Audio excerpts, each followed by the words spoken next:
Cheerleader introductions will take place at 6:35. Again, cheerleader intros at 6:35. Our good sportsmanship exchange at 6:40.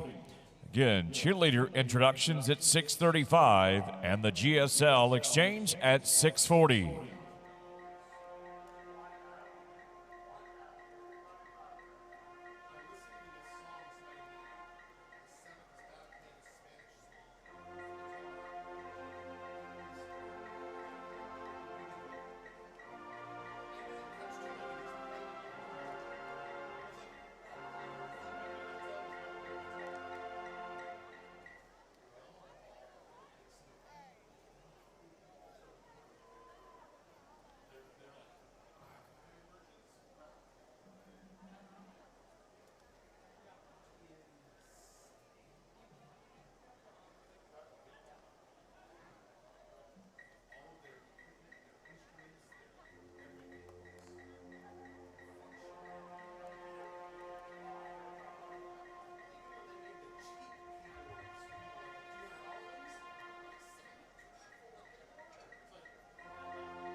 Freedom Field time is 6:33.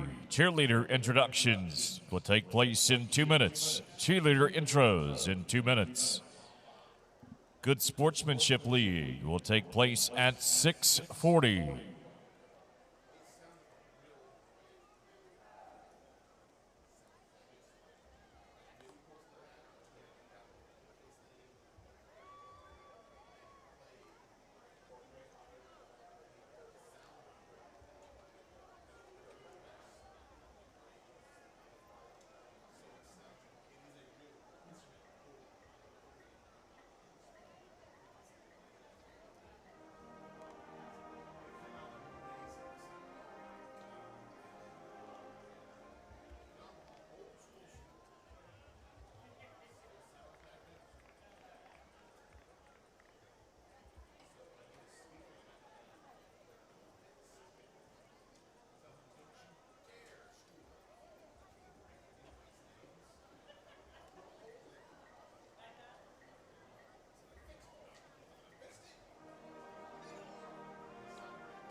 Ladies and gentlemen, tonight we welcome both the Shadow Creek High School cheerleaders and the Memorial High School cheerleaders.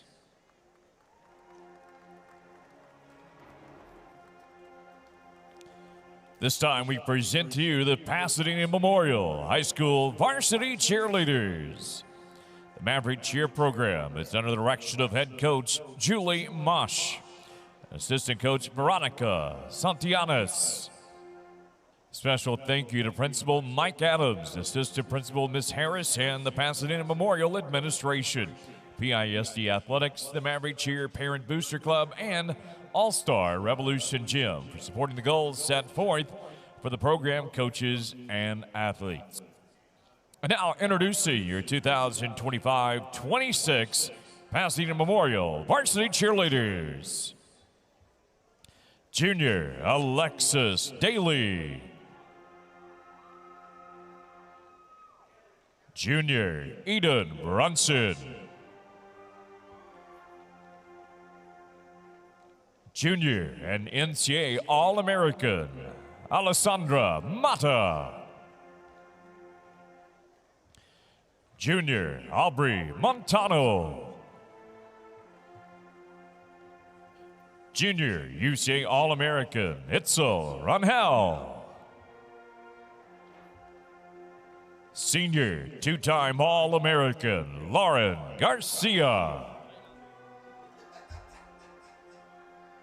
Senior two-time All-American Priscilla Quiroga. Senior UCA All-American America Rodriguez. Senior Sophia Duffy. Senior and co-captain, two-time All-American Daniela Villarreal. Senior and captain, two-time All-American Samantha Trevino. And last but not least, your mascot, Renegade. Once again, let's put our hands together for the 2025-26 Pasadena Memorial Varsity Cheerleaders. And now it's our honor to welcome the 2025-26 your Shadow Creek Varsity Cheerleaders. Cheerleaders are under the direction of head cheer coach Faith Lyons, assisted by Brandy Nickerson. Here are your 25-26 varsity cheerleaders. Freshman Leah Geeson. Sophomore Journey Carter. Sophomore Kristen Edwards. Sophomore Chloe Taylor. Junior All-American Kennedy Allen. Junior All-American Lacey Keeson. Junior Madeline Hughes. Junior two-time All-American Justice Kendrick. Junior Trinity Rogelli. Senior four-time All-American Keegan Cole. Senior Taylor Kendall. Senior two-time All-American Demaya Lewis. Senior All-American Ariana McAllister. Senior All-American Alana Noel. Senior two-time All-American Layla Singleton. Senior Jocelyn Smith.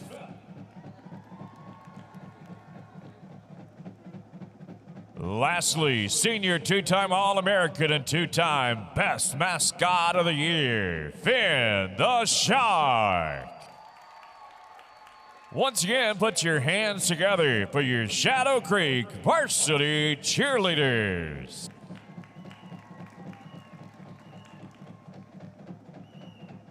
Members from both Shadow Creek and Memorial will meet at midfield for tonight's Good Sportsmanship League exchange.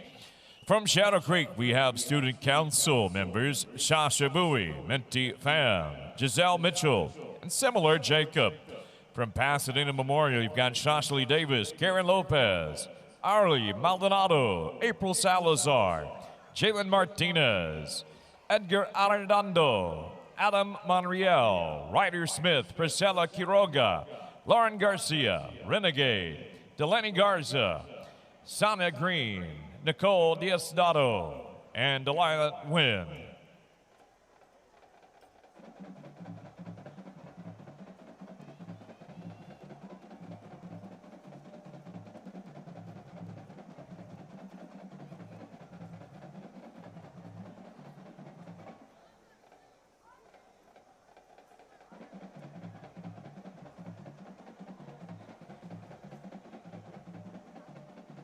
We welcome each and every one of you here tonight to Freedom Field, as tonight's game features the visiting Memorial High School Renegades and your Shadow Creek Sharks.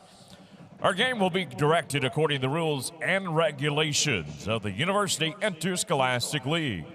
Regardless of the outcome of tonight's contest, all the players you will witness on field are winners and have made great sacrifice in order to achieve athletic excellence. We ask that you please consider the time and effort each of these teams, coaches, and athletes have put forth. Cheer them, applaud them, but do not, through any of your actions, cause them to doubt the value of athletics. Please show your support for all the students who will be taking part indirectly in tonight's game, including the cheerleaders, the bands, and the drill teams, along with all the students who support their teams at home and away. These young people play an integral role in their team's success.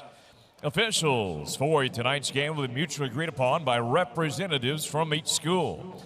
Without their refined skill and understanding of the game of football, tonight's contest would not be possible.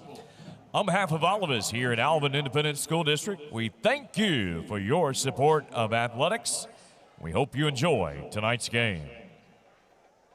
This time we ask you to please rise and join the Memorial High School Band with the playing of the Memorial High School Song.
And now remain standing and join your award-winning Shadow Creek High School Marching Band for playing the Shadow Creek High School Song.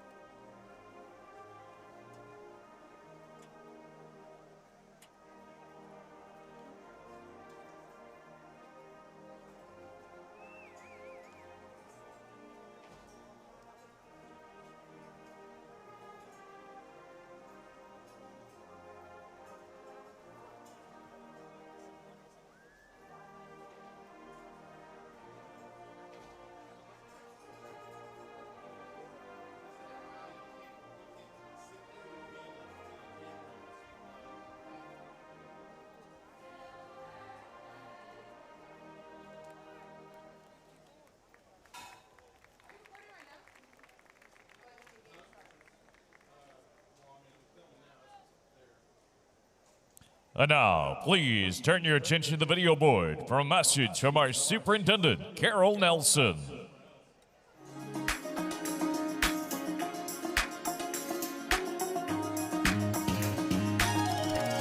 Hello, I'm Carol Nelson, proud Superintendent of Alvin ISD. Welcome to Freedom Field. For 100 years, Alvin ISD has built champions on the field, in the classroom, and in life. As we celebrate a century of excellence, we remember the true victory lies not just in the score, but in how we play the game. Every contest is more than a competition. It's a classroom, a place to learn resilience, respect, and responsibility. Let's honor our legacy with integrity, compete with heart, and always remember sportsmanship is the mark of a true champion. Thank you for coming this evening to support our students, and may you have safe travels headed home. Here's to 100 years and the next 100 to come.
Ladies and gentlemen, if you are a first responder, a former or active member of our nation's armed forces, will you please rise at this time so your service and sacrifice can be truly honored?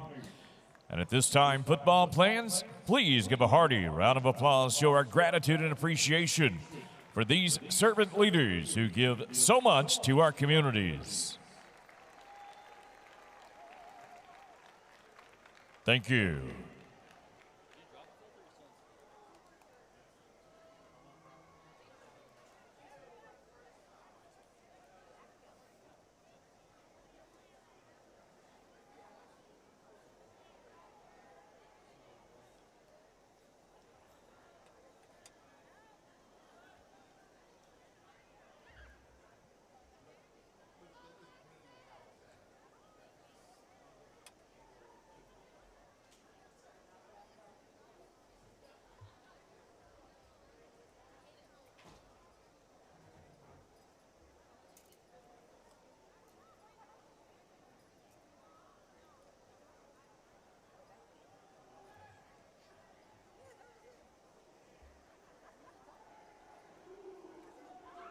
Welcome to the field, your Shadow Creek Sharks.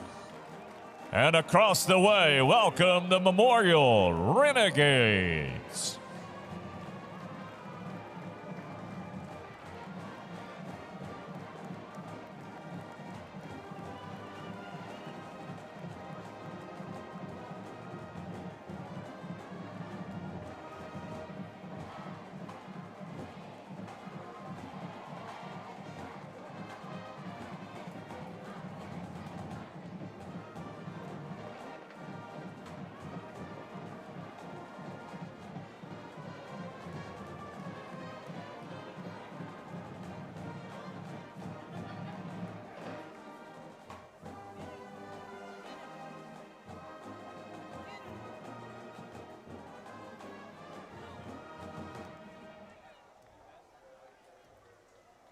And now, ladies and gentlemen, please turn your attention to the video board for a message from our student athletes.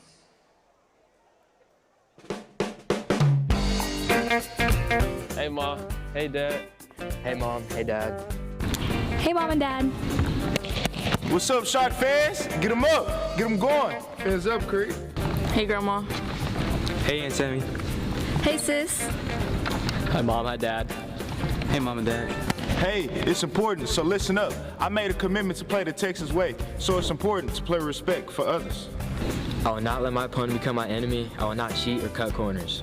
I've made a commitment to play the Texas way. That means I play with the control of self. I will slow my anger down. I will act based on my standards. I made a commitment to play the Texas way. That means I play with a spirit of competition. I will prepare myself inside and out.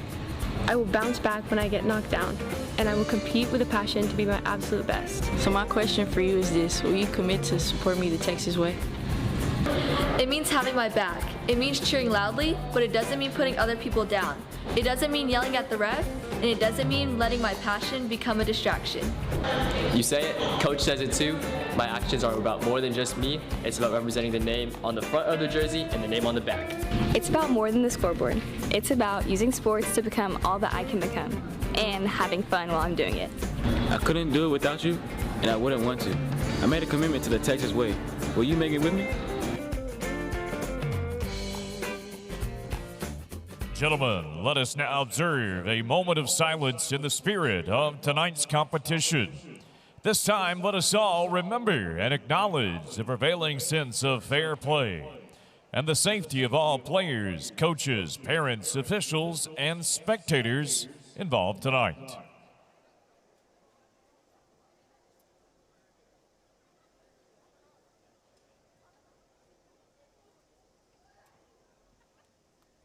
Thank you. Ladies and gentlemen, this time we ask, could you please rise and remove your hats as we take this opportunity to honor America and the brave men and women who serve to protect our freedoms both at home and around the world. Presenting our nation's colors in the north end zone is the Alvin High School Marine Corps Junior Reserve Officer Training Corps.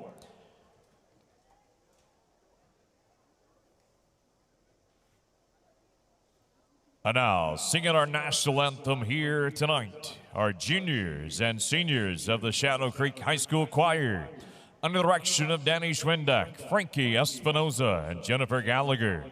Our current students are joined tonight by several Shadow Creek Choir alumni from the graduating classes of 2020 through 2025, and are being guest conducted this evening by Noelia Jimenez, current choir director at Springwoods Middle School and former 2020 choir president. And now, ladies and gentlemen, your national anthem.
Hello, everyone, and welcome into Freedom Field for tonight's District 22 6A matchup between the Pasadena Memorial Mavericks and the Shadow Creek Sharks.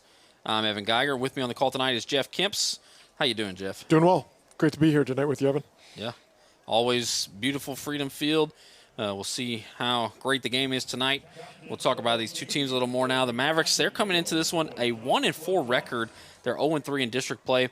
They beat Channelview in the opener and narrowly lost to New Caney Porter, but they have not fared well in district play, losing to Manville and Dawson. Both those games they lost by 55 or more, and then they lost to Dobie by 20 points in their last game, which was back on September 26th, bye week last week. The Mavericks offense can move the ball a bit, but they fared better running the ball. Freshman quarterback Alvaro Perez has only completed 33% of his passes, which we both know is pretty low. And then senior running back Arturo Aguilar has paced the Maverick backfield. He's got 546 yards this year and 3 touchdowns. The Mavericks defense, though, is really where they struggle. They've allowed 479 yards and 54 points per game in district play. You know, and I'll tell you, Evan, with Memorial's Aguilar, he's a one-man show, accounting for nearly 40% of their total offense. He's been a workhorse, but facing the Sharks' front seven won't be easy tonight for them. And just like you said, they have a slight edge on the offense, but their defense is definitely poor, giving up over 428 yards per game, ripe for the exploitation of the Shadow Creek's aerial game tonight. The Shadow Creek is 4-2 this season. And elected to defer to the second half. Shadow Creek will get the opening kickoff, as we just heard there.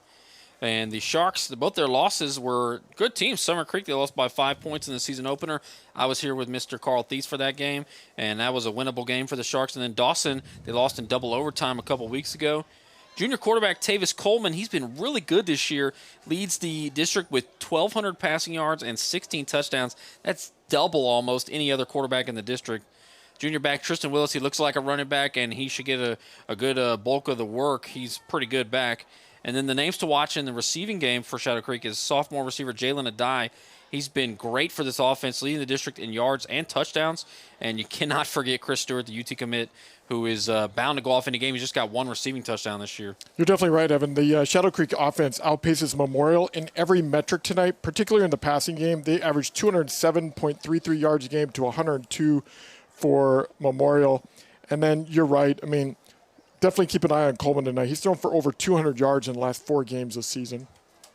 Coleman has done a pretty good job throwing the ball, and this has been a pretty explosive offense. Just not sure how long he'll be in the game. It might be a blowout for the Sharks. About to get the Mr. Electric opening kickoff here.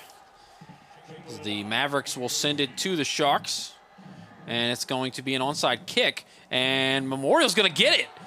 At the 46-yard line, it hopped over to Shark, and the Mavericks have the ball. That's awesome. Good for them. It's a way to keep the Shadow Creek offense off the field.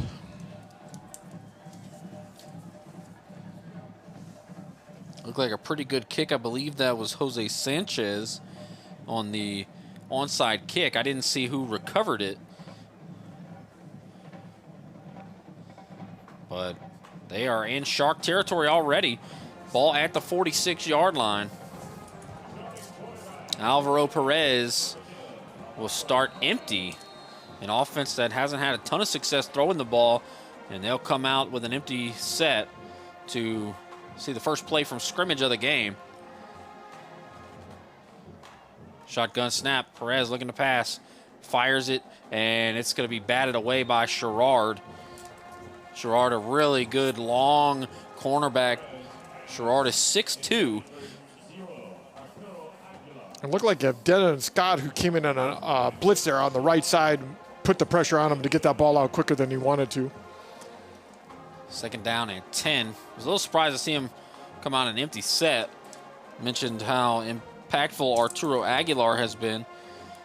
Now he's back there with Alvarez, but they'll move some things around. A lot of moving pieces. There's only 3 down linemen on the ball.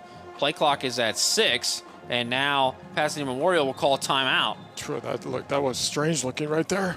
I thought for sure they were going to snap it for a trick play, but the coaching staff doesn't seem to be thrilled with that. Timeout, Pasadena Memorial. That's their first of the first half. 2 remaining. So already a timeout after just 1 play. We'll take a break on the Alvin Sports Network and Legacy Sports Network. Maybe you're like them, with strains and sniffles. That's why Houston Methodist has primary care near you, with a network of specialists and same-day clinics to keep you healthy. That's the difference between practicing medicine and leading it for you. Houston Methodist, leading medicine.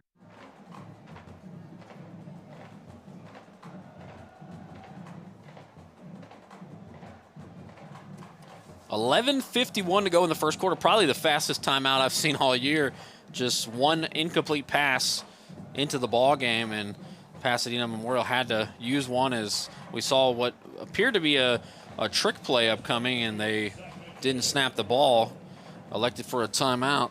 Probably a smart move with only 3 linemen there on that play. So head coach James Freeman wisely using that timeout. Now they'll try it again. They'll motion a receiver over to be one of the down linemen. If they don't throw a screen in number 4, I don't know what they're doing. We'll see. And it is a screen to number 4, and he's got a little bit of room to run. And it's going to be a catch made and a first down near for Landon Johnson. It looks like he might be a yard shy, in fact, 2 yards shy. Carter Stewart, Chris Stewart's brother, making the tackle. Boy, they're doing this play again. Wow. See if they have a wrinkle in it or they do just the exact same play.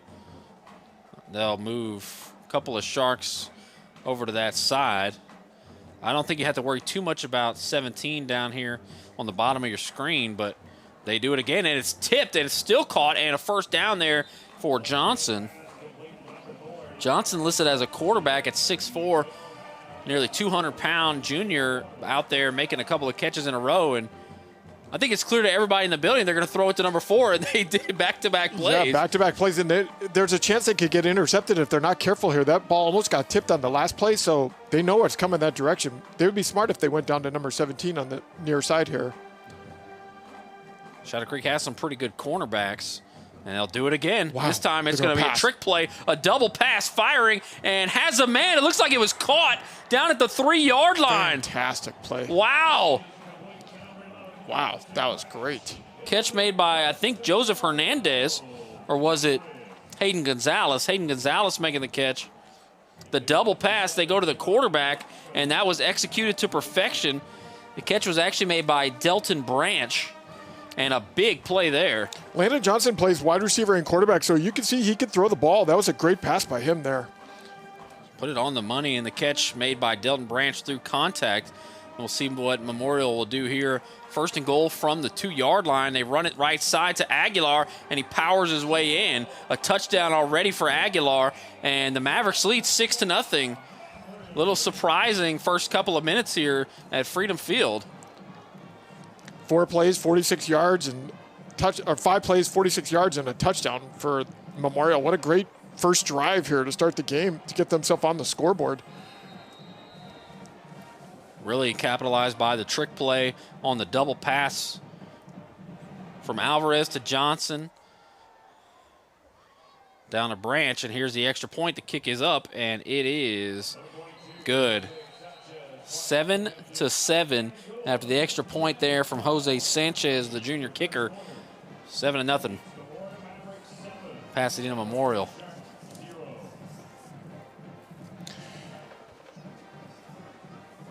That was a great first play. I mean, I'll tell you what, that was an interesting first drive there. Do an onside kick, keep Shadow Creek off the field, which is the way to go.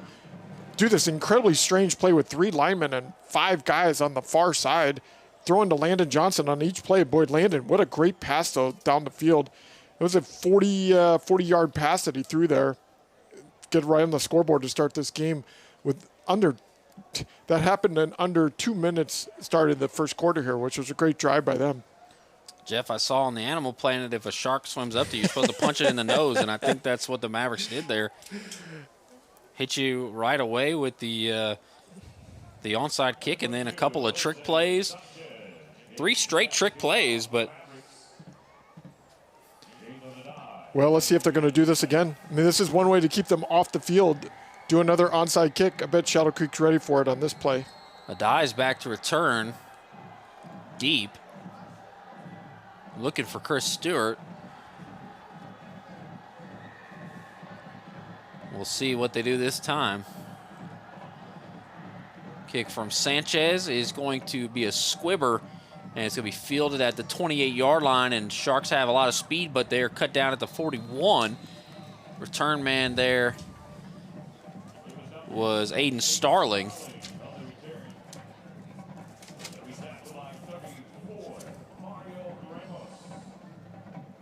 I'm looking for Chris Stewart. I haven't seen him yet. That's always a big name to watch, and he did miss a few games with an injury. I did not see their last game as they played away, but I don't see him out there, so not a great sign. Oh, yeah, he's in street clothes down here on the sideline, so that is unfortunate for the Sharks, but they have the talent to win without him. They've done it, and a die, number 3, moving across your screen. That's a big part of this offense with Stewart out. They go right side to Pace, and Pace will pick up a yard. Pace is the change of pace back to Tristan Willis, but I know against Dawson the other day, he started that first drive, and he went down, scored a touchdown, had about 60 yards on that first drive. So they've been giving him a lot more run time lately. 2nd down and 9. Great defensive stop there on that drive, making only get 1 yard on that drive there. Pace is really quick, and Pace, the most impressive thing I've seen from Pace this year is his special teams plays. He almost always impacts the game on special teams. Coleman looking to pass, got time, fires, has a man, that's a die, down to the 33, a big gain of 24 to Jalen Adai, the sophomore, who leads the district in pretty much everything receiving-wise. That's a great pass. Fastball right to him, caught it down to the 33-yard line here, 1st and 10.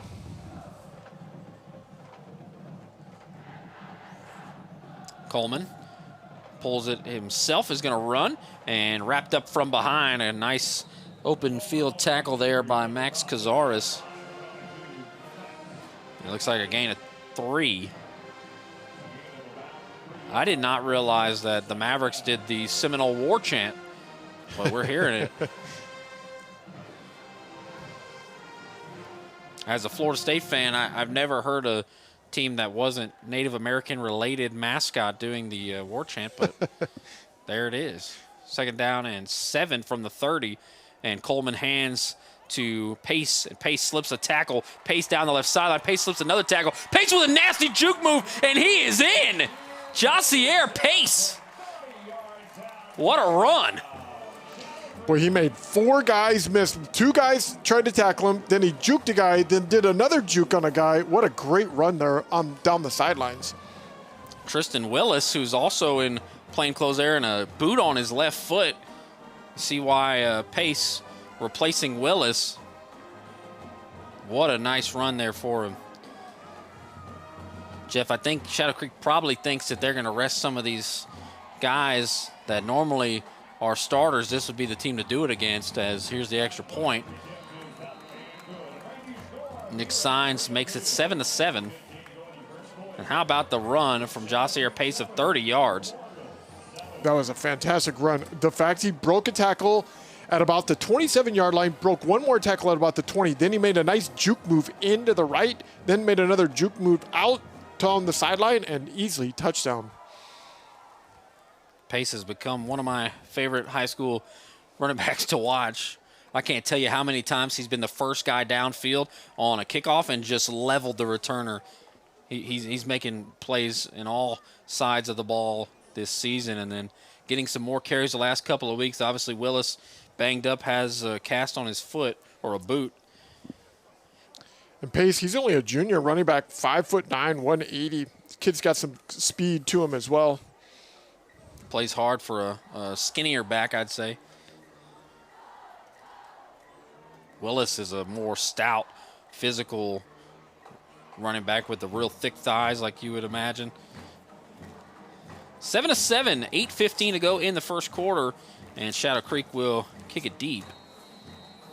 Can Shadow Creek work, or can Pasadena work with a longer field here than they did on the opening drive where they started on the 46-yard line of Shadow Creek? Samuel Delgado to kick it deep. A couple of guys back to return for the Mavericks at the 5. A line drive kick, and it'll go into the end zone, a touchback.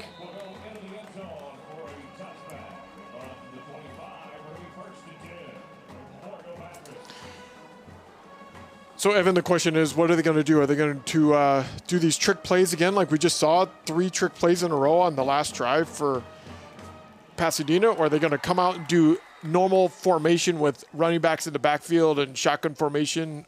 I'm interested to see what they do here on this first play of this drive. A very well executed first drive. I think that there was a ball we mentioned on one of the screen plays to Johnson that could have been, it could have been picked.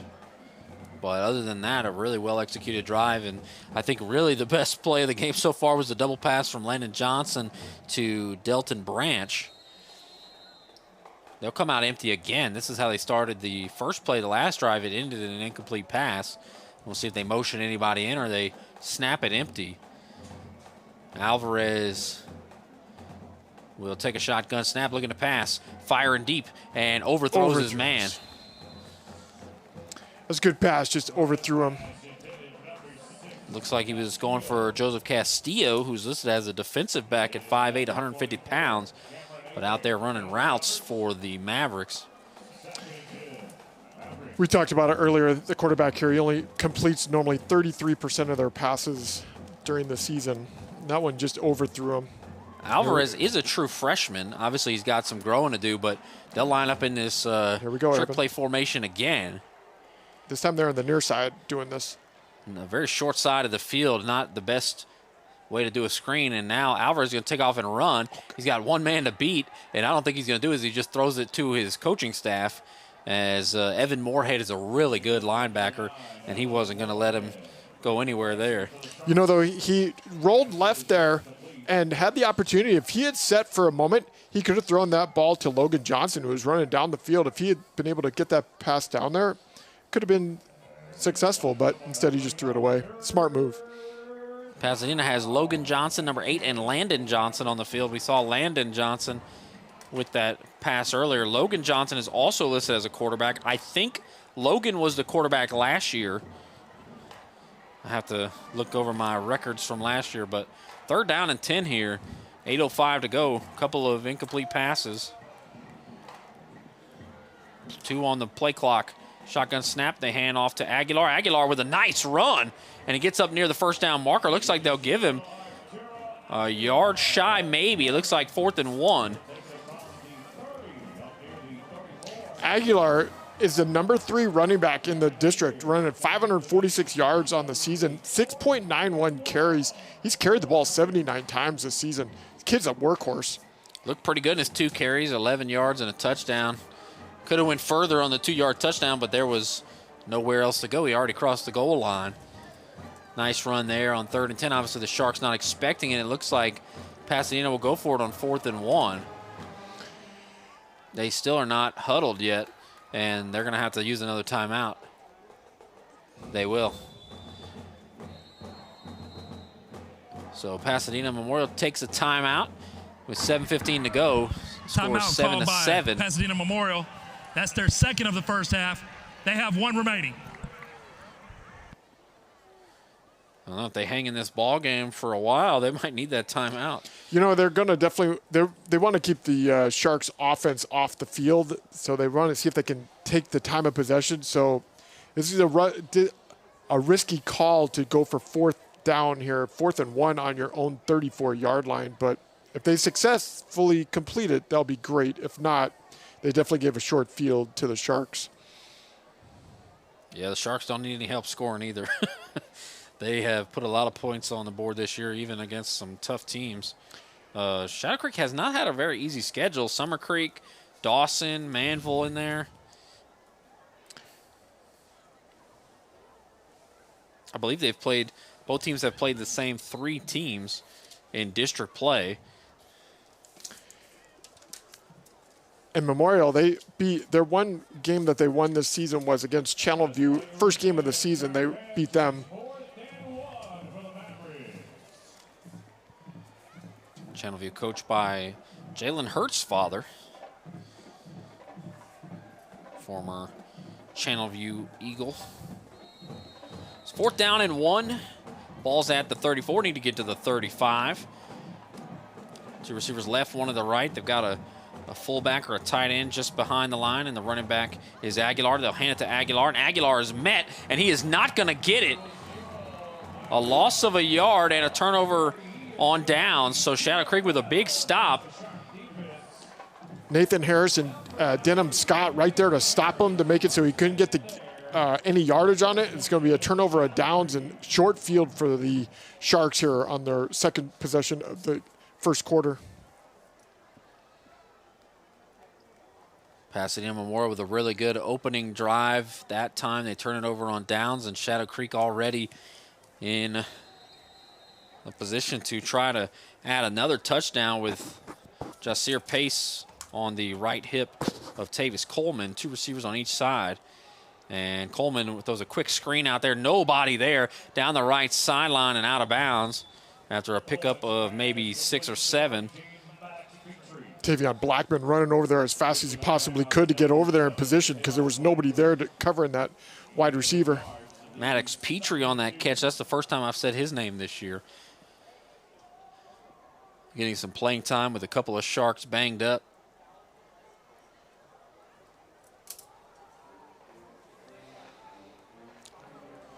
The Mavericks definitely need to stop the Sharks here if they can. It's going to be tough, 2nd and 2. Coleman's going to take off and run following a die and Pace blocking and just scampers out of bounds. A first down and a pickup of 5 yards. This team can run well. I mean, their line is big line. Their average is 281, 6'3" on the front 5. They've got great blocking. It's pretty good.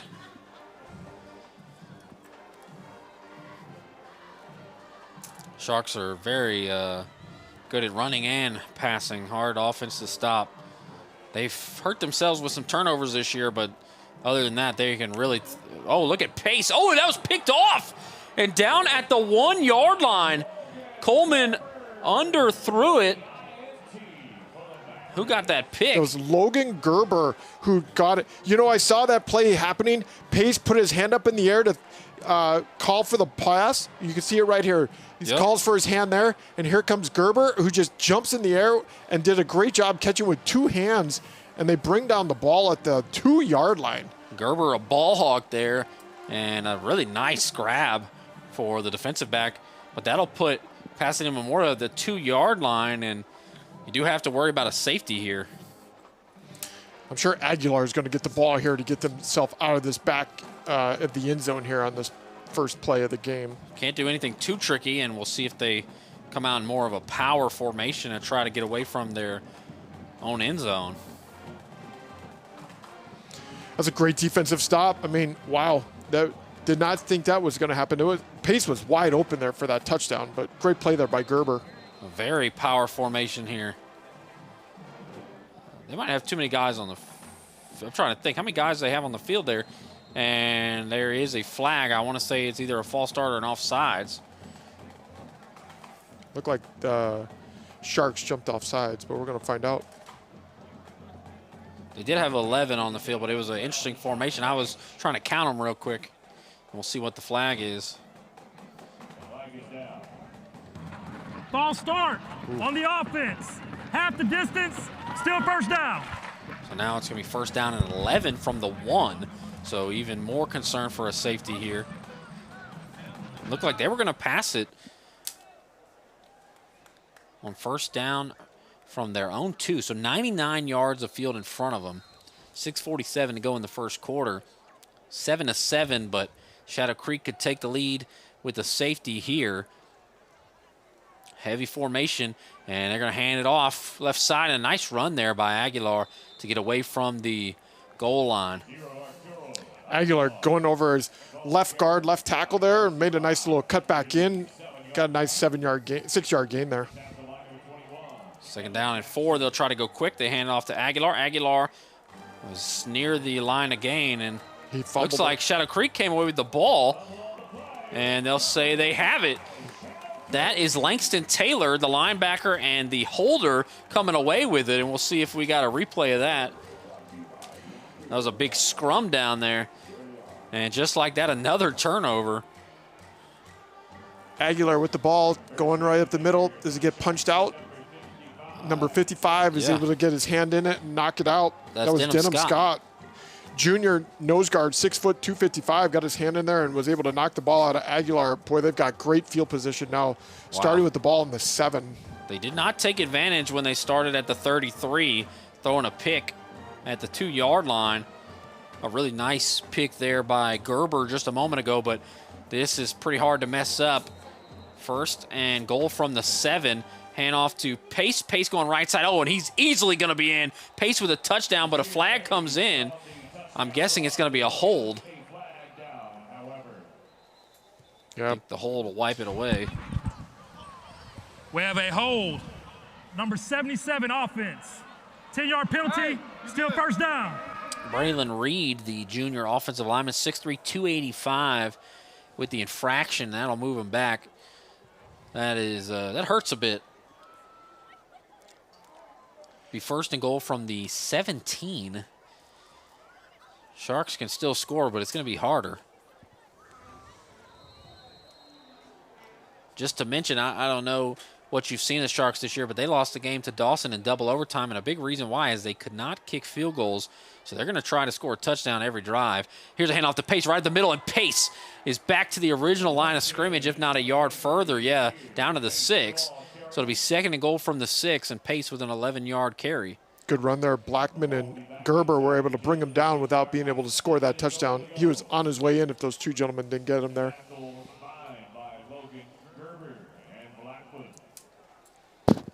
Pistol formation here. Both Coleman's back there, and they hand off to Pace going left side. Pace just right down to the 1. And he fumbled it too. Looks like the ball came out. And I think Pasadena Memorial has it. Wow. Wow, 3 turnovers inside the 10-yard line in about a 2-minute span. And who came away with that ball? It looks like that was Evan Cooper, sophomore linebacker, who came out of the pile with it. And I can't believe Pace fumbled that ball. He was down all the way to the 1-yard line, and the ball just popped out on the hit there. Blackman is the one that hit him hard right there, got his helmet on the ball and knocked it out. Tavine Blackman, the junior DB, punching it out with his helmet. This has been pretty interesting the last few plays down here from 34 yards down, 3 turnovers. A pick at the 2-yard line, a turnover at the 7, and now a turnover at the 1, all in a span of 2 minutes or so. And once again, Pasadena Memorial is in safety position here. Shadow Creek stops them for a loss. They don't have anywhere to go. Heavy formation here for Alvarez, and they're going to look to pass. And he throws a deep ball out of reach of anyone there, looking for Johnson. Overthrew him by almost 10 yards. Little surprise, they're passing from the 1. Yes, especially with Aguilar, Aguilar's a workhorse. Aguilar, if he can just follow his offensive line, get a few, they got to give a few extra yards out of this end zone area is what they need to do. Second down and 10. Once again, the Mavericks with 99 yards in front of them. See if they want to run it, maybe a quarterback run or hand off to Aguilar. This time they hand off to Aguilar. He goes right side and is cut down around the 3. That's Kendon Jones. They'll mark it at the 3. Kendon Jones, senior defensive back, 6'3", 185. That was a great tackle. Went down low and got Aguilar so he couldn't get very many yards. Good tackle. Third down and 8. Pretty obvious passing down. They ran it on 3rd and 10 earlier and picked up 9, so maybe something they go to here. I don't know if they want to pass. We've seen them pass from the 1 twice already. Both times, luckily, incomplete, no sack or pick or anything like that. But here it is on 3rd and 8, and Alvarez is going to fire it up to nobody. And it's going to be 4th and 8 from the 3, and we'll see Memorial punt. That was a great job there by Tyler Reed, who was able to get himself right in front of the quarterback and have to throw that pass quickly. So no turnover. We're actually going to punt the ball here, it looks like, Evan. So Adai is back to return as well as Carter Stewart. They like to return with 2 guys. It was Chris Stewart and Adai most of the year, but these guys can really run it back because it looks like Shadow Creek is going to call a timeout ahead of a punt play. We have a timeout called by Shadow Creek. 4:51 to go in the first quarter. 7-7 here on the Alvin Sports Network and Legacy Sports Network. You've got a lot to manage. Houston Methodist has a lot to offer. Convenient primary care, personalized orthopedics, and the latest cancer treatments in one manageable system. That's the difference between practicing medicine and leading it. For you, Houston Methodist, leading medicine.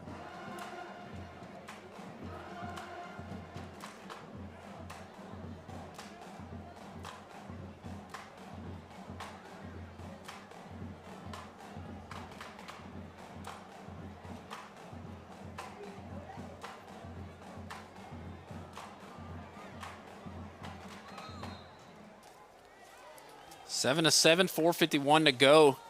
A very interesting first quarter here at Freedom Field. I've been calling it Freaky Freedom Field all year. We've seen a lot of freaky stuff here, and we'll see what happens here on a 4th down and 8 from the 3-yard line.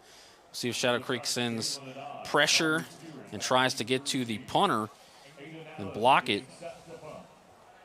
Standing right there on the goal, on the back line. It's got to be a good snap here for him. Aiden Adams to punt, and it's going to go to a die on a bounce. And a die will pick it up, and he's down the right sideline. He's got speed, and he's knocked out of bounds. Touchdown saving push out of bounds. I believe that was 42. Joaquin Hernandez. Yeah, I think that's who pushed him out of bounds. But a big return there for a die on a bounce, and that's always dangerous. When a football hits the ground, it can go anywhere. Boy, Adai, he just picked that ball up off a bounce. You're right. That could be a dangerous play, but boy, Adai, he's got speed. He just put that foot down and accelerated down the sidelines, and good stop there by Hernandez to push him out of bounds at the 18-yard line.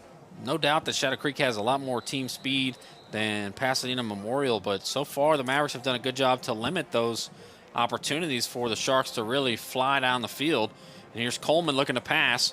Coleman fires and has a man, and that's a touchdown. He had 2 Sharks open, Coleman and Starling, but Starling received the 18-yard strike there for a touchdown to put the Sharks up 13-7. That's Starling's first touchdown on the season. He's caught 21 passes for 241 yards, but that's his first touchdown. So congrats to the Starling for his first touchdown grab of the season. Starling's kind of been wide receiver 2 with Chris Stewart out and Adai, the wide receiver 1. Once again, here is Nick Sines for the extra point. Kick is up, and it is good. 14-7 with 4:36 to go in the first quarter, and Shadow Creek is finally on top the way we kind of thought they'd be. That play only took 14 seconds on the clock from the 18-yard line. That was a great pass there to Starling. You can see Coleman, who's thrown for 1,235 yards on the season. He's the #1 guy with 16 touchdowns on the season, just added to that number right there. Second in the district had 9, almost double. Double everyone but the guy in the district who had 9, which I think was was Pearland's quarterback, but I could be wrong on that. So it's been a long first quarter with a few turnovers here in the first quarter. But, you know, the Mavericks, even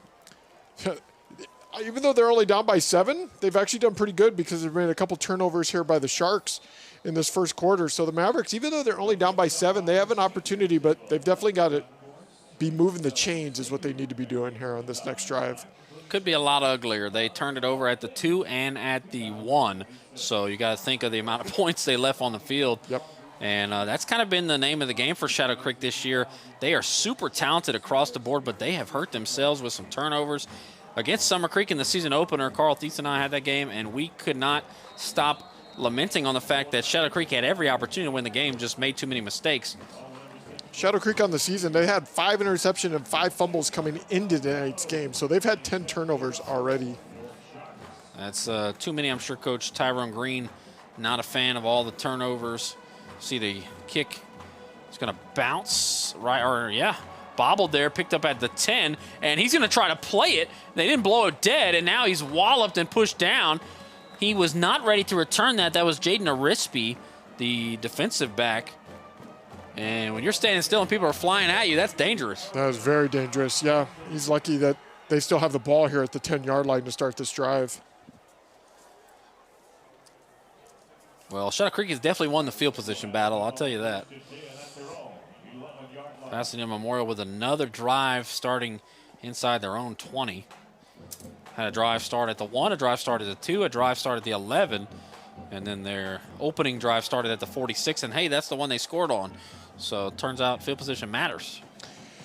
That's what I was curious of. That was a great onside kick to start off the game. To not let the Sharks have the ball and be able to score on that was very beneficial for them, especially now that they've been working down in their own end zone. Empty set again. It looks like they're going to go with Johnson at quarterback instead of Alvarez, and they throw it into a screen pass there for the other Johnson. So Landon throws to Logan. It looks like maybe no gain there. No Alvaro Perez.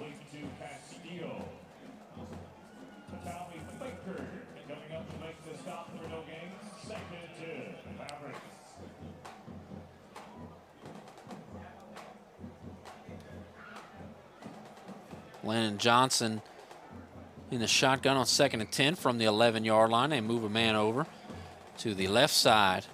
Empty again and looking to pass. Pressure coming and fires it. And that is nearly picked off, but it's just going to fall incomplete. It's Kevin Jackson there in coverage. Over to O'Quinn on that pass. Threw that off his back foot. It's lucky that ball was not intercepted on that pass. Talik O'Gwyn, senior receiver. They've kind of used a lot of guys already at receiver. They've come out empty quite a few times, rotated some people in. They've seen probably 5 or 6 different guys get targeted already here in the first quarter. And now another 3rd and 10. And Arturo Aguilar is in there on the right hip of Johnson. Trips to the right and one to the left. Shotgun snap and a handoff to Aguilar. Aguilar walloped. A gain of a yard at most and a big hit there from Nathan Harris. And Pasadena Memorial will have to punt again. And just kind of seems like they've lost a little bit of their momentum that they had after that first drive. Yeah, definitely. They're trying to figure out what to do, it looks like. Aguilar is the main workhorse, but they're trying to do some passing game here at the moment, but they're not being very successful at all in the passing game. A little surprising that they're actually trying to do that, especially with Aguilar, who can run big time. Back there with Adai is Cameron Abair, who's been a really big part of the Sharks defense, kind of their nickel corner. And the punt is going to go to Adai. Adai is going to field it at the 50, running backwards and trying to find somewhere to go with it. Now he's running way backwards, trying to get the corner, and he's got some Mavericks in his way, but a nice juke move, and he's cut down at the 49. I think he lost a couple of yards after all that. Gavin Gomez with a great tackle there. Wow, a lot of running, and I think he lost a couple yards. I think he lost 2 yards from where he caught it. 2 yards on it, correct. So the Sharks a yard away from midfield. Adai, a really special returner. Him and Chris Stewart both have done a great job in the return game this year. That time didn't work out. Mavericks had it covered. And this time Coleman's going to fire a screen there to Starling. Starling down the left sideline and pushed out of bounds around the 40. Looks like they'll give him the 39. So that is a first down, a gain of 12. Good push out by Gerber. If he didn't push him out, he was an opportunity to run right down the sidelines to score a touchdown there. Gerber was the last person to get him. 1st and 10 from the 39 of the Mavericks.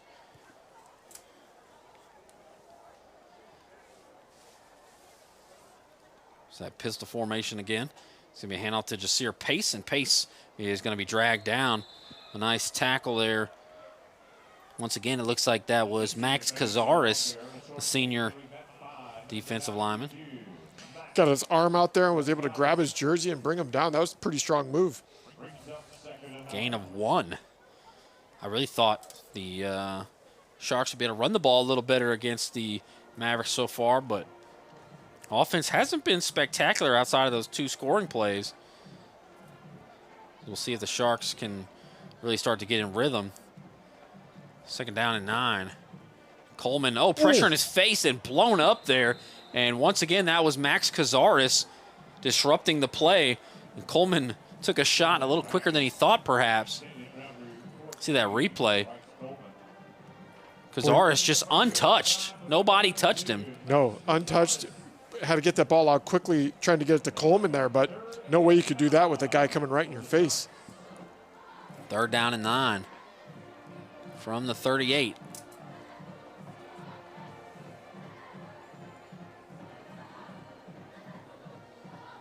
Mavericks trying to stop him here on this possession.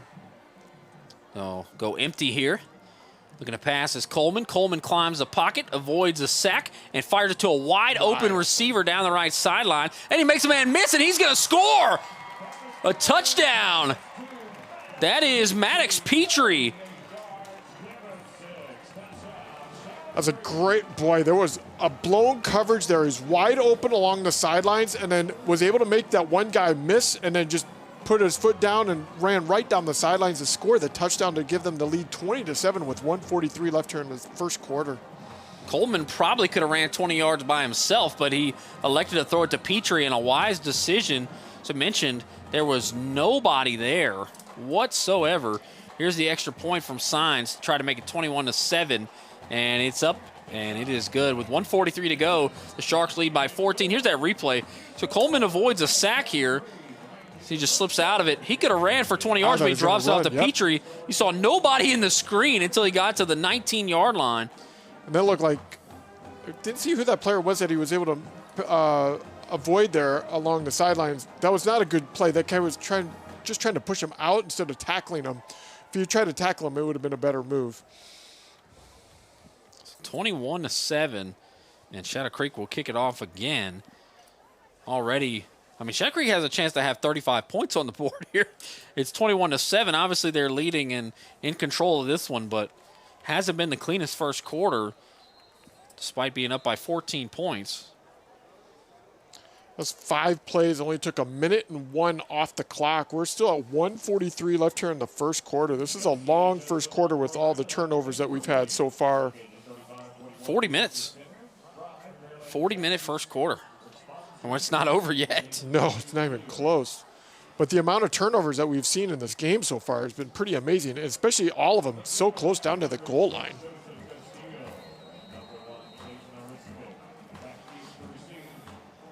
This Maverick team averages giving up 40 points a game. They're already halfway there at 21 here in the first quarter. Kick from Delgado is short. It's going to be fair caught at the 28. Fair caught there by Delton Branch, who had that big catch on the trick play earlier. This is going to be the second best field position, Evan, that they've started in the first quarter, just to let you know. Because they're going to start this ball at the, where are they setting this ball at? The 31? It's what, their 5th possession, I believe? This will be possession number 6. 6, Wow. of the first quarter, but this is their best field possession from the first, when they got the onside kick, which is just telling you they've been having the ball all the way down by the goal line. See who's in at quarterback. It looks like Johnson again, and he's going to hand off up the middle, and a decent little run. That looked like that was not Aguilar. That looked like that was Lazarus Obregon. Yeah, Lazaro Obregon. Who normally he does not carry the ball very often, but he gave Aguilar a break there and got a nice gain of about 4 yards. 2nd down and 6 after the carry from Obregon. Mavericks are definitely taking their time getting their play calls coming from the sidelines on this drive. Play clock at 7 here. Running back on each hip. Johnson with the shotgun snap with 2 seconds left. It's a handoff immediately there to Aguilar. Picks up a yard or 2. He barely even touched the ball. He kind of caught the snap, and as he was handing it to Aguilar very quickly, and it'll be 3rd down and 4 or 5. And he ran punishing behind his left guard there, just putting his low center of gravity to the ground to only get a 2-yard gain, but that was a powerful run just for 2 yards. Might see one more play here in this first quarter. That's been pretty wild, but Shadow Creek leads 21-7. We'll see what Pasadena Memorial does here on 3rd and 4. Big third down for them. And it's going to be a handoff to Aguilar. No, he pulls it out and fires it and hits Obregon. Obregon bobbles it, and then he's leveled, but he doesn't fall. Wow. And Obregon finally tackled at the 46.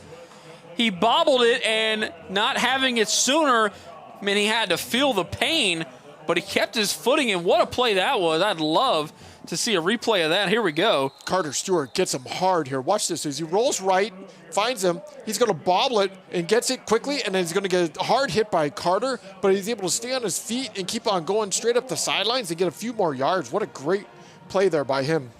I thought for sure Obregon was going to fall after that shot from Carter Stewart, who's had some big hits this year, but he did not. What a play there for Obregon. Mentioned not a name that gets called a ton, and he's had a couple of plays on that drive and a big first down. Pretty exciting play there. And that's the end of the first quarter, Evan. 21-7 for the Sharks. Like you said, this could be 35.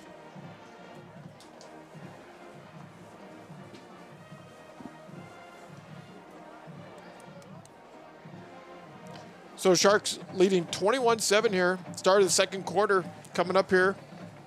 They're going to start the ball on the other side of the 50, so they're actually going to be on the Sharks' 46-yard line to start this first play of the second quarter. And the goal for the Mavericks here is to try to hold the ball as much as possible against the Sharks, because the Sharks can just score at will if they want, if they don't turn over. Yeah, 21-7 at the end of the first quarter. Hasn't really been the quarter we expected, but the score is not so surprising. It's just kind of the way things have occurred. An opening drive, onside kick, and then a touchdown a couple of plays later after some trickery. And then 3 turnovers, 2 from Shadow Creek inside the 6-yard line. One at the 2, one at the 1, actually. So we look ready to go here in the second quarter. Memorial trying to cut it to 1 score, the deficit. Johnson at quarterback, empty set, looking to pass. Pressure coming, and he is going to be sacked from behind. A loss of 3. He's lucky he only lost 3 yards on that. They had pressure coming from all different angles, was able to step in the pocket. Good move on him, but not make a poor decision, and just went straight up and just got taken down from behind.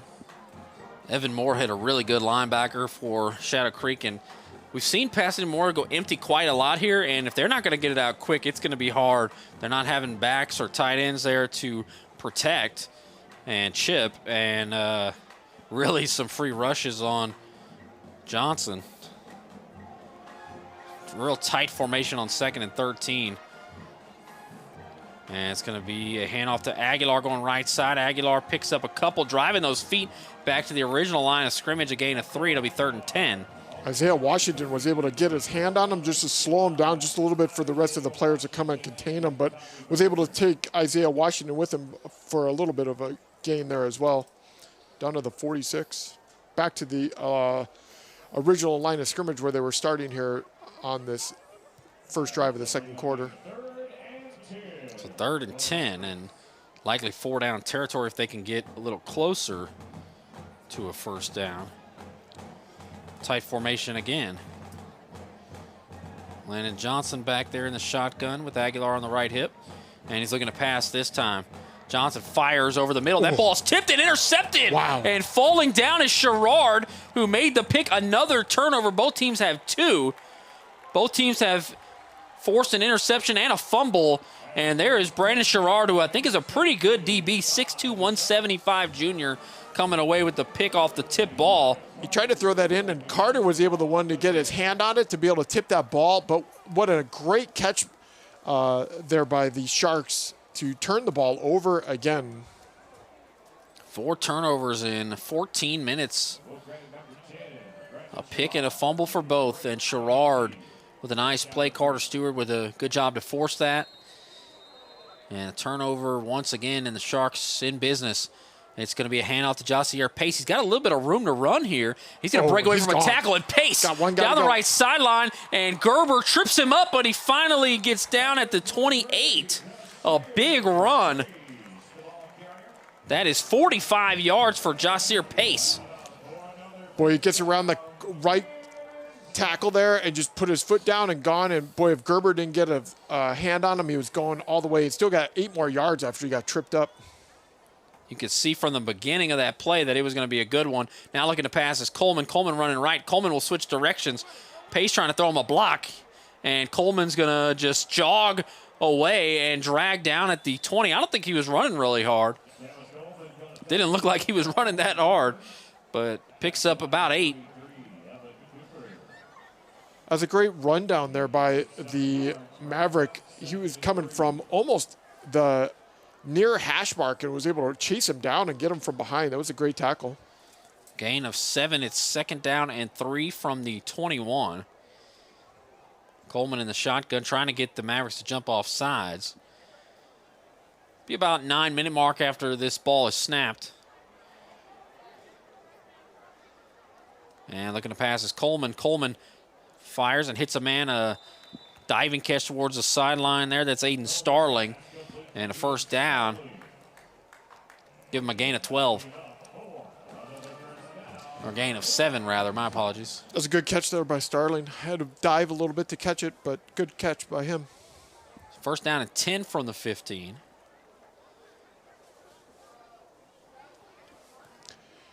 The question, Evan, can they do this without a turnover at this end of the field? Who knows after the first 14 minutes or so with all the turnovers and all the crazy plays, but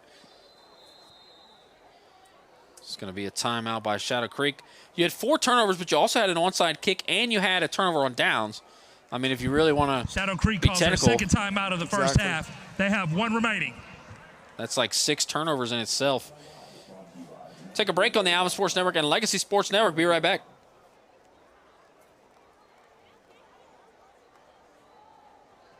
Real training for real people. That's Alvin Community College. Our hands-on programs prepare you for high-value careers so you can forge your own path. Start your journey with ACC and step into your future today.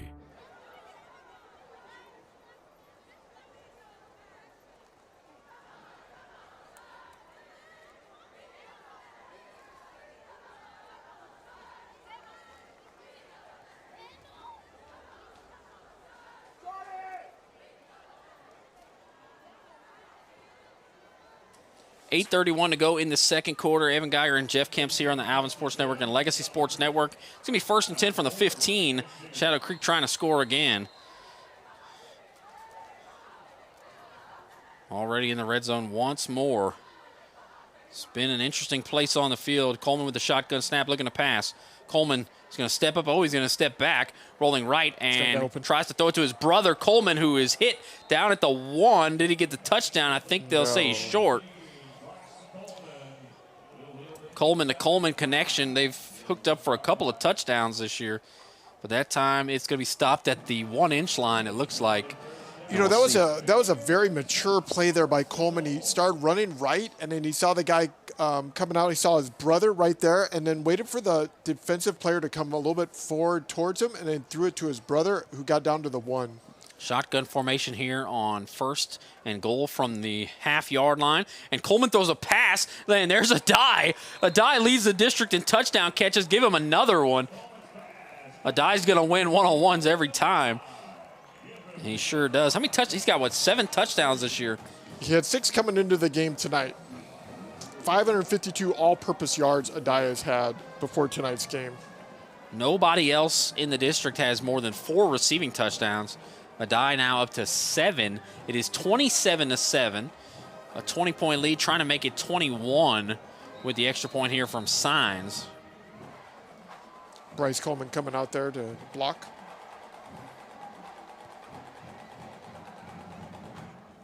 Snap, and the kick is up And it is good. 28-7 Sharks lead here with 7:50 to go. Here is that on the half-yard line. They elect for a pass to Adai, and he is able to make the catch over Joseph Castillo. No problemo. Adai, he doesn't look very tall. He's 6'1", 175, but he was able to get up in the air there and catch that pass. That was a nice pass again by Coleman. Has really shown me some good stuff tonight. You can see why this kid is so good, throwing for 1,235 yards, and that's his second throwing touchdown of the night. The kid's got a nice touch on his passes when he's throwing the ball. Coach Tyrone Green said Chris Stewart, who's been out a lot this year, hasn't ever really gotten up to his potential this season. A senior already going to UT, was a fantastic player last year. He said Chris Stewart's one of the best receivers in the state. Well, I tell you what, when Adai's a senior, I think he's going to be one of the best receivers in the state. He's already got the stats to say he's the best receiver in this district. Obviously, Stewart's been out, and that's probably his main competition. But Adai, he's just a sophomore. I mean, he grows a little. He really starts to dominate more. I think this kid's going to be a special senior. See, they wanted to reward him there with a touchdown. This is my 14th game I've seen on the season, Evan, and I will say Adai is the best wide receiver I've seen so far on the season. He's a talented guy, just a sophomore. Gotta love it as a coach, as a team, as a fan, when you see a guy, a freshman or a sophomore, already making a big impact. Here's a kickoff from Delgado. And it's gonna go into the end zone for a touchback. Just feels like all the momentum for Memorial has kind of been sucked out of the stadium. Pretty much after that, they've had such opportunities, but they have not been able to do anything with the turnovers that they've gotten. But the downside is they've got them all down by their into the end zone, which made it much more difficult. And then when you can't move the chains and you're having to punt the ball back, or you're turnover in the ball as well, makes it much more difficult and kind of deflates you a little bit, that's for sure. We'll see what the Mavericks can do on 1st and 10 from the 25 here. 7:50 to go in the second quarter. They started with Alvarez at quarterback. Then they went to Johnson a bit. They haven't had any success, so it looks like Alvaro Perez, rather, is back out there. The freshman quarterback, and it's going to be a handoff going left side. And, oof, big hit. Wow, big shot there from Carter Stewart. I've covered him a lot this year. That kid can give you some big licks. You know, he took a big lick there on that, what was that kid? Obregon, who was able to hold on to it, which was pretty impressive.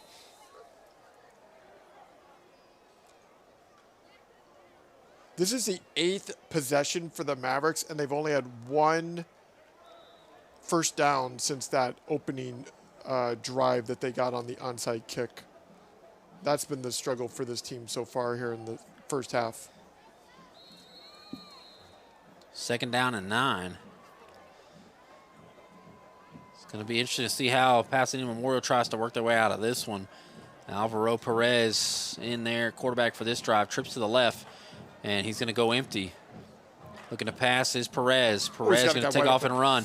Perez fires it up. Perez has a wide open man, and he drops it. Unbelievable. It looks like that was Aguilar. It was.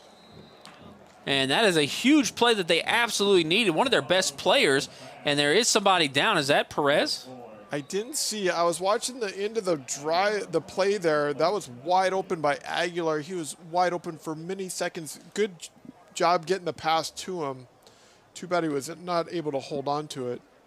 Man, a big drop there for Pasadena Memorial, and possibly a double whammy as Alvaro Perez is down, but he's going to make his way off the field. Probably took a shot at the end of the play after he let it go. There was pressure there. Perez is only a junior, 5'10", 175. He took a big hit there. Oh, he's a junior. Yeah, you're right. The other roster I was looking at earlier said he was a freshman, but yeah, this says he is a junior on this roster, so a lot of misinformation on the internet. It's all good. That was a bummer to tell you. Great job by him getting the pass out to Aguilar. Aguilar, I think, was so shocked he was so wide open that he dropped the ball. It would have been an easy first down, and they would have been across the midfield on that play. Memorial does have 3 quarterbacks on the roster, Perez, and then Logan Johnson and Landon Johnson. Landon Johnson, who we've seen at quarterback and threw that big play downfield earlier. He is a junior as well. And then Logan Johnson, number 8, is a senior, and we've seen him play receiver. It looks like it'll be Landon is the quarterback now on this possession. But they've rotated a lot of guys at receiver. So 7:02 to go, 3rd down and 9. And Landon is in there. Aguilar on the left hip. Johnson looking to pass. Johnson pressure in his face, rolling right. Johnson fires one up and out of bounds. So it's going to be a punt. Good defensive pressure there by the Sharks to make him have to throw that ball away quickly. There wasn't really too much open for him downfield. Damian Scott was a big part of that reason why he had to get rid of that ball quickly. Shadow Creek has a really good defensive front 7.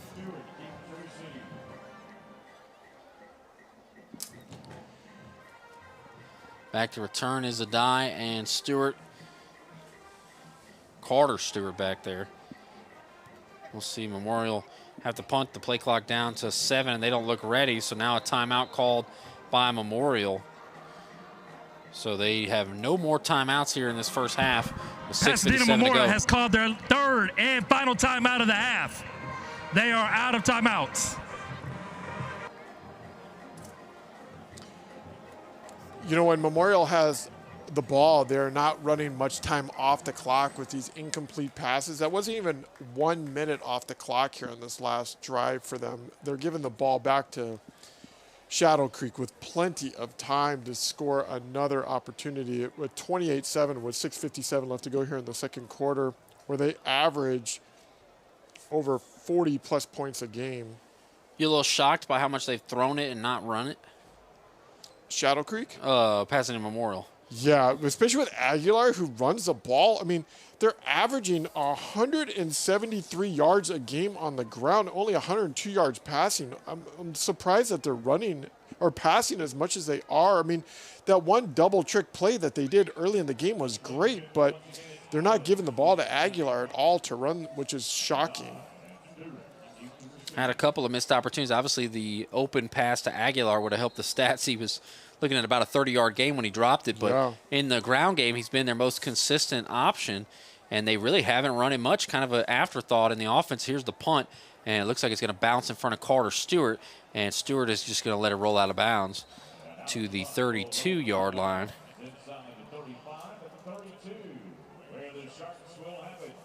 So a field flipper there. Net punt of 42 yards there. This will be the 7th drive for Shadow Creek here in the first half with 6:47 left, leading 28-7 over Memorial. The special teams coordinator is Gregory Baxa. If I'm not mistaken, he must be related to Bubba Baxa, who was a kicker for U of H. Shadow Creek will take over. Bubba Baxa did go to Pasadena Memorial. Looking to pass is Coleman. And firing a deep ball, looking for a die. A die just overthrown as he had his man beat. That was Kevin Toussaint in coverage, and a die would have had a touchdown, just barely overthrown. You know, that was a great pass. It looked like when he first threw the ball, it was going to be out of the reach of a die, but a die because of his speed that he has. We don't have his 40 speed, but the kid can move, and he was only about 1 or 2 yards short of catching that ball. I think if he can put on some weight, maybe grow an inch and even get a little faster, this kid's going to be a monster his senior year. I don't know how anybody's going to be able to cover him. 2nd and 10. Coleman with a quick pass and hits his man easily for a first down. And Starling is still on his feet, cut down at the 48 finally. A gain of 16 to Aiden Starling. Good stop there by Christopher Tavara. He was able to stop him. If he didn't let go of his legs, he could have gotten a few more yards on that play. Adai taking a couple of plays off after running all the way downfield, trying to get a breather. And we'll see 1st and 10 from the 48. It's going to be another pass for Coleman. Without his top 2 options, he's got a man wide open, and he overthrows Starling this time. Looked like Starling was a little slow to get off the press. You know that pump fake that he did right there? That was a great move because you see the defensive backs there that all stopped, and then he just overthrew them. If he had hit them connected, they would have scored another touchdown right there. Dive back out there. We've seen more Adai now, I've noticed, than Pace. Pace, who was hardcore in the first quarter, has not done much here in the second quarter. It's been more Adai, I've noticed. They haven't run it much at all after Pace's fumble. Only a couple of running plays, and now it's a screen to Pace. Pace with some room to run. Pace past the defender. Pace down the right sideline, and Pace is G-O-N-E gone! A 52-yard touchdown for Jasir Pace. I spoke too soon.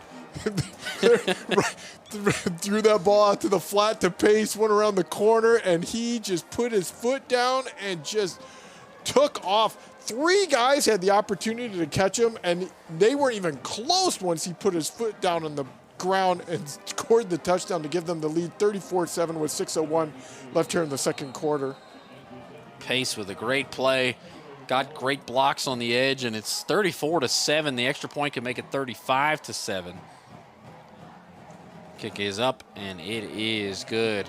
A 28-point lead for the Sharks here with 6:01 to go in the second quarter.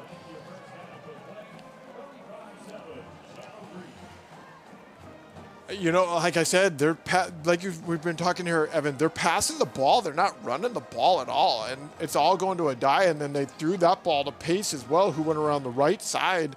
Nice play there. I mean, great setup there, throwing off to the right side to Pace, and then just going around the corner. And he just pretty much used his speed, didn't need anybody else to help block for him. Once he got past the first level, he was pretty much gone down the right sidelines. It's definitely hard for Pasadena Memorial to match the Sharks when it comes to speed. And I think that's part of why we're seeing Shadow Creek throw the ball so much. They really like to get the ball to Pace, I think, in ways like that, where he can really get one-on-one or outrun some people. Maybe him running between the tackles is not the most efficient way. I don't know. It's not something they normally do. But I can tell you what, if they start pulling the starters and putting the backups, I've seen the backups come in for Shadow Creek this year. They run Wildcat, and they will not throw the ball much at all. The Sharks actually do not have a backup quarterback on the roster, so they're going to run Wildcat the entire second half or whatever when they put the backups in, and they'll get their rushing yards there. We'll see. Here's Delgado to kick it deep.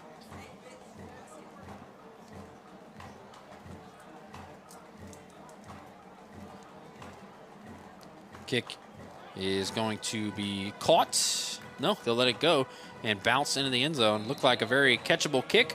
Didn't want any part of it. Was Joseph Castillo back there. So the Mavericks, 6:01 to go, down by 28, Evan. They've got to just move the chains. They got to give themselves some confidence by moving the chains in this game. Like I said, they've only had 1 first down since that first drive that they did the onside kick. If they can give themselves a first down, that would definitely help them tremendously to build some confidence here, just to give them a little momentum here for themselves, being down 28 points already with 6:01 left to go here in the second quarter. Seemed like they did a pretty good job right off the bat at playing keep away for Shadow Creek, trying to limit the amount of time they have the ball, but it has not worked out that way in the last 10 or 15 minutes of game time. Here is Alvaro Perez back in there at quarterback. That's good news. They've continued to rotate these guys, and Perez looking to pass, fires it, and is that picked off? Or no? It looked like that was caught by Evan Moorhead. I think Moorhead dropped it. Boy, it was right in his hands. It happened so fast, I couldn't even tell who had the ball, but it looked like Moorhead had a clear shot at it. You see him hit himself on the helmet after that play, and it'll be 2nd and 10. Here's the replay as Perez fires it in there to a host of Sharks, and Moorhead drops it as he nearly collides with Landon Johnson. Yeah, the ball was going to Landon Johnson, but he was off center, and Moorhead was right there to catch it instead. 2nd down and 10. Perez hands off up the middle, and a decent looking run there. There's Aguilar, and some of their best looking plays have been handoffs to Aguilar. That's where they should. That's where they need to go. Give the ball to Aguilar. Let him run. He just gave himself a nice little gain there down to the 31. 3rd and 4. They hand off to Aguilar, and Aguilar's met and stopped. It's going to be a loss and maybe a punting situation here for Pasadena Memorial. I think they're going to keep their offense on. No, they're bringing their punt team in. So that's why I said they need to move the chains on one of these drives to give themselves some confidence, because they just keep punting the ball back to Shadow Creek. Senior Aiden Adams to punt. Looks like Cameron Hebert is back there with the die, and we'll see if they give him a chance. It's always scary. Not a lot of teams have wanted to kick to these guys, especially with Chris Stewart back there. And this is nearly blocked. Wow. That was super close, and it bounces out of bounds at the, oh no, it stayed in bounds somehow. It like tiptoed the sideline and went to the 42, took a Shadow Creek roll, but that was so close to being blocked. That was by Evan Moorhead, who came in. I'm surprised he did not block that ball. He had straight, nobody in his way to come, jumped right in front, and how he did not block it, I'm not sure. I think it split his arms like an upright, like a field goal, perhaps. It was pretty close to being blocked. Sharks will take over again in good field position, 8 yards away from midfield. 4:34 to go.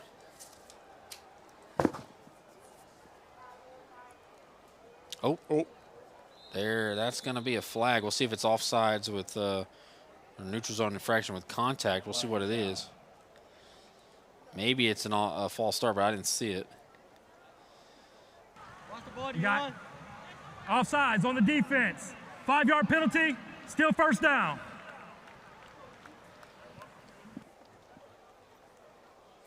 You don't need to help give them 5 extra yards to move down the field. Well, definitely not what they want to be doing here. Shadow Creek hasn't really needed a lot of help moving the ball tonight, as you say. So first down at 5, and Coleman looking to pass. Once again, another passing play, looking for a man, and he has one. It looked like a diving catch out of bounds there for Aiden Starling up to the 39. They'll give him the 40. So that is a gain of 13 and a first down. Another nice catch there by Starling. He's caught 2 passes tonight that have been a little bit out of his reach, but he's been able to collect them and bring them in, making Coleman's numbers look really good when he's catching these balls for him. Maybe they haven't ran it much because they don't have a lot of backup running backs. I know 2 of the running backs are already sidelined. This time they do go to Pace, and Pace is able to drag a tackler up near the first down marker, a gain of 9. Yeah, you make that comment about Pace, but boy, Pace just kept his legs turning there and went an extra 4 yards down the field, carrying a Maverick player down the field there. A couple of running backs, Tristan Willis and Christian Rogers down here in their jersey and some shorts. And looking to pass is Coleman on 2nd and 1. He's going to step up, and he's going to fire it deep, looking for a die, and a die makes the catch. A 31-yard touchdown for a die. Give him 8 receiving touchdowns on the year. I think he has a couple of return touchdowns. A really nice season so far for Jalen Adai, and the Sharks are up 41-7 with 3:27 to go. Boy, Coleman, he could have easily taken off and run, but he was right there at the line of scrimmage at the 31 and threw a nice touch pass to a die in the end zone, who was able to bring it in for the score to bring him 41-7 with 3:27 left here.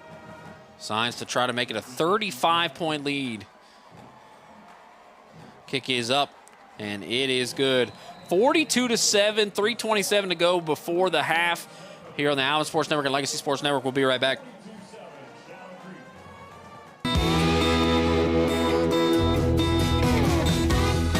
Honore's Cajun Cafe is family owned and operated by 1990 Alvin graduate Brooke Honore. Stop by for some great Cajun cuisine.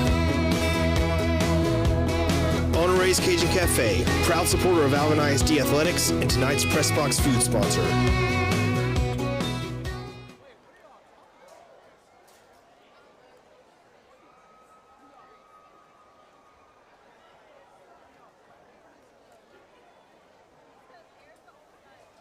.327 to go here in the second quarter.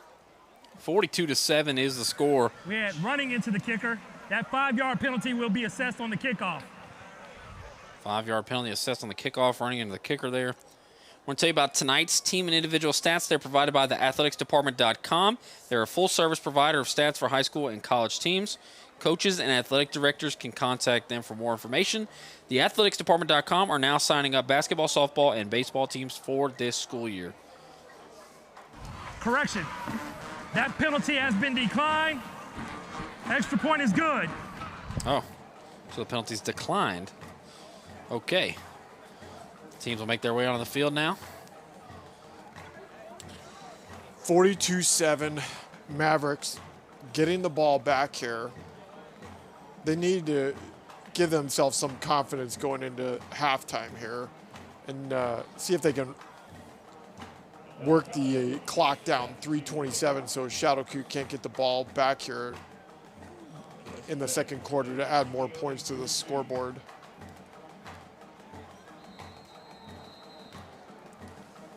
Here's the kickoff coming from Delgado. With only a 2-yard run-up on this ball. Likely to be a short kick. And it is. It's going to be fair caught at the 28. Trying to make Pasadena Memorial do something. They've just been letting it go out the into the end zone.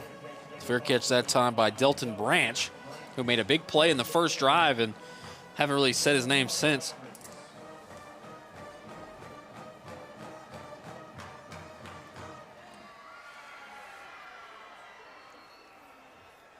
Mavericks will start at the 27. With 3:27 to go, down by 35 points. Certainly been a second quarter more like what we anticipated in this game. We had a feeling this game was going to be the direction like this tonight. The Mavericks only averaged 14 points a game scoring. And their numbers have been a lot worse in district play. Handoff to Aguilar going left side, and he's going to be stood up after a gain of a yard. A lot of their good, positive offensive numbers and stats in general have come from the first two games. They lost by a point, and they won a game. And then in district play, they were 0-3, averaging about a 48-point loss. So, nice tackle there by Demon Scott. Bring Aguilar down, so he only got a couple-yard gain on that play, a 1-yard gain. Clock rolling, going to be about 2 minutes and 45 seconds when they snap this ball. They don't have any timeouts. Shadow Creek does have one.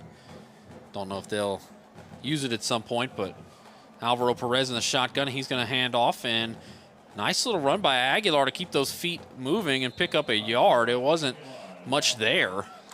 He did a good job putting his arm out to push Evan Moorhead down a little bit to keep on going.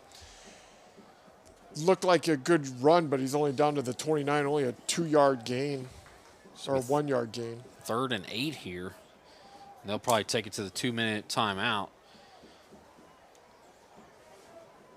I believe that's a new addition this year. I can't remember it last year. It's a new addition, yep. New addition for high school Texas football. I like it. I think it's a welcome addition. So we'll have the 2-minute timeout here. 42-7 Shadow Creek with just 2 minutes left in this first half. 2-minute timeout. During halftime, we'll have some interesting festivities and the band's playing, all that stuff coming up. You got tickets you can't use? Let Quick Assist help. One app lists your tickets on every marketplace simultaneously and takes the hassle out of reselling your tickets. Download the app today by scanning the QR code on the website. Quick Assist, your ticket everywhere.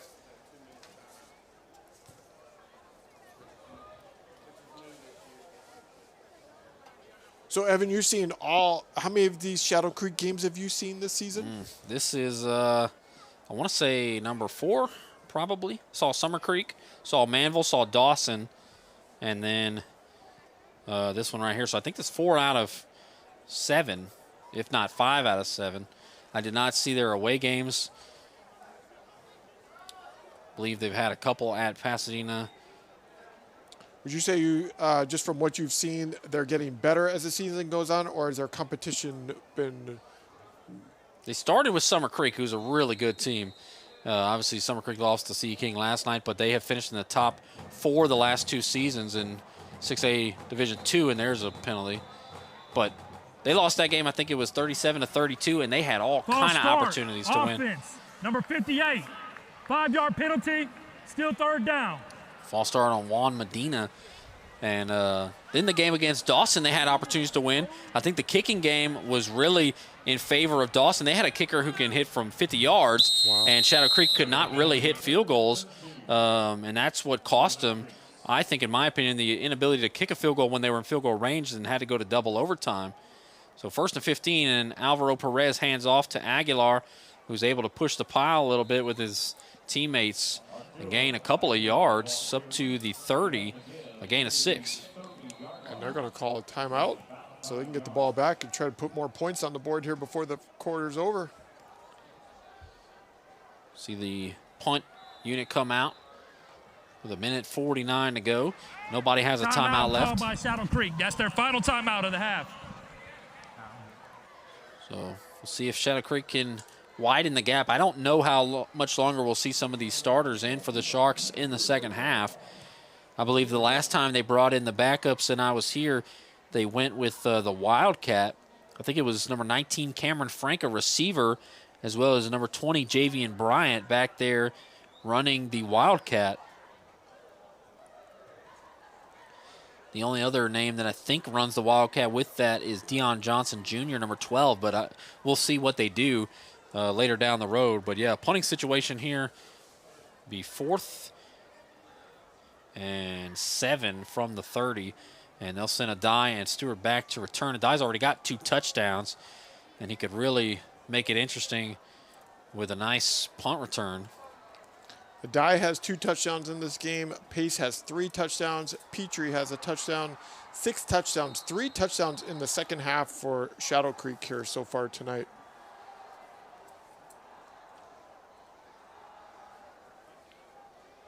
See the punt coming here, and it's going to be towards Carter Stewart, and it's going to bounce and go out of bounds.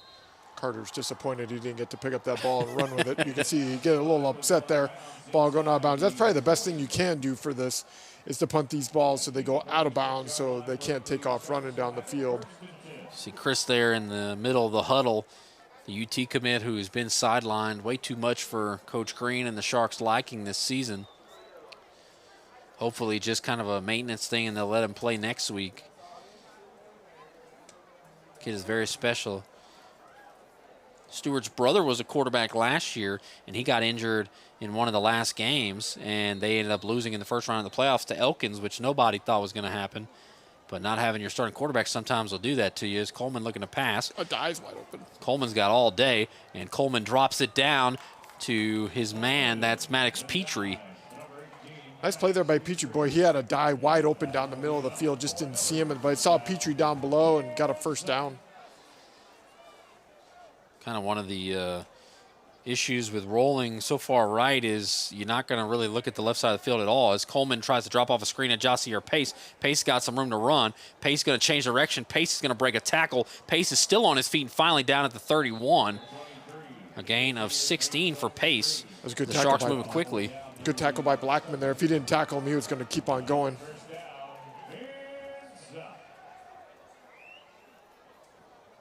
Trying to get the signal there. 2 receivers on each side, Pace on the right hip. No other running back has gotten a carry. And looking to pass, and again, it's a screen this time to Starling, and looks like maybe a block in the back. They're going to throw the flag. And, yeah, that was – even I saw that one. Yeah, these players hurt as well from that. Braylon Reed is surely going to get the infraction, number 77. Didn't need to block him in the back, though. The Sharks had 4 on 1. In the back on the offense, number 77.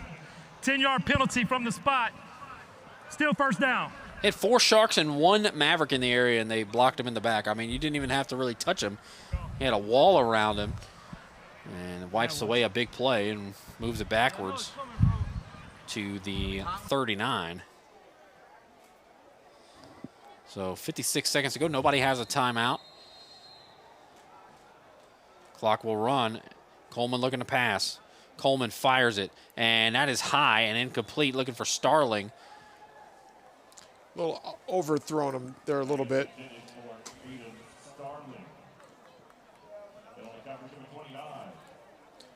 Game clock at 49 seconds here in the second quarter. 2nd and 19. A die on the near side, pace on the left side of the Coleman. Watch those two guys. Nope, move to the right side. Going to pass. Has a man and just beyond the reach of a die who was running towards the sideline. Wouldn't have been a big gain, maybe 5 yards at best, but an incomplete pass. It's 3rd and 19, and we'll see if they go for it on 4th down. If they can get a little closer, I would think maybe even anyway they'll go for it because they don't have much of a kicking game, and with the amount of time that Memorial has left, I don't think that they would feel really concerned about giving them the ball inside the 40. Doesn't seem like a whole lot of reason to pump it. We'll see here on 3rd and 19 what happens. Coleman looking to pass. Coleman rolling right. Coleman, there's a flag. Coleman still running. Coleman fires it, and it's going to be picked off. What a pick that was. A fantastic grab by Kevin Toussaint, and I think the flag is going to be on Shadow Creek, so they're going to decline this penalty. We had a holding on the offense, number 75. That penalty has been declined. Result is an interception. 1st down, Memorial. What a grab from Kevin Toussaint. They rule it an interception. They decline the penalty. Might have a view at that. That was a really nice grab, keeping those feet in bounds and leaning towards the sideline to make that grab. Great comment there. There was another flag on the play. That flag was also against Shadow Creek for an illegal forward pass. That penalty is also declined. 1st down, Memorial. So Coleman, who has kind of tiptoed that line of scrimmage quite a few times tonight, wanting to throw the ball instead of running it. And that time he does cross the line, but it didn't matter. He threw a pick. So what the Mavericks need to do here is, with 34 seconds remaining, secure this ball. Do not fumble this ball down at the goal line. Try to get out of here at 42-7 instead of 49-7. Great job there by Toussaint to be able to intercept that pass, but... You kneel this? No. I would give it to Aguilar. Just give it to Aguilar to go up the middle. If you kneel it, you're already standing at the goal line here, so no, I would hand it off. Looks like Obregon is back there with Alvaro Perez, and we'll see what they do. It's going to be a shotgun snap. They'll hand it off to Obregon, and Obregon is back near the line of scrimmage, maybe a yard. And there's a chance that could be the last play of the first half. I don't know if they feel super inclined to snap it again with no timeouts and 93 yards in front of them, a 2-yard pickup there. They don't have to snap this ball again.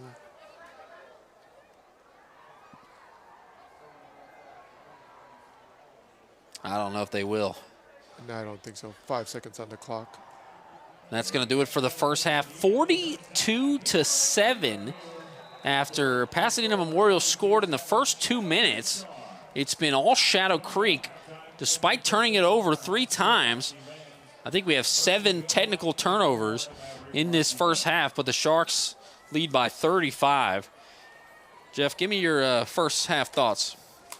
First half thoughts are Adai and Pace. Those are your 2 main guys on this team that can just take over and score at will once they get the ball in their hands. They're so fast that once they get around the corner, they can pretty much score a touchdown no matter where they are on the field. The Mavericks have done 0 since that first nice onside kick and that nice double pass. They have only had 1 first down this entire first half after that touchdown. It's been rough. You're absolutely correct. A 35-point lead going into the locker rooms.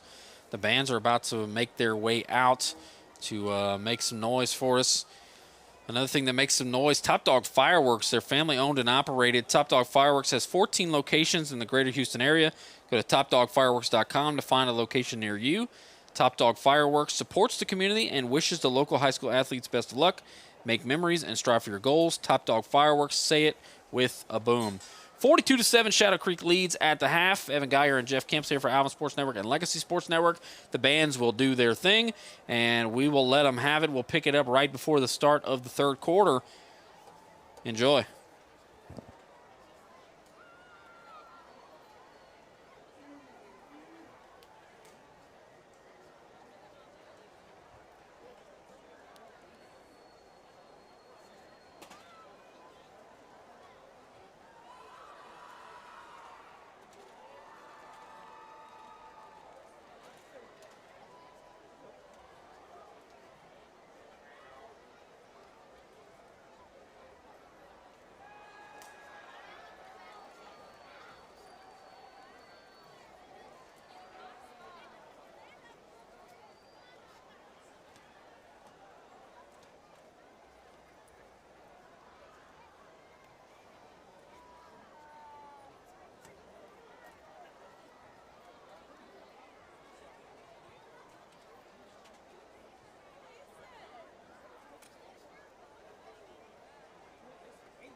Ladies and gentlemen, please welcome the award-winning 2025 Maverick Sidekicks to the field.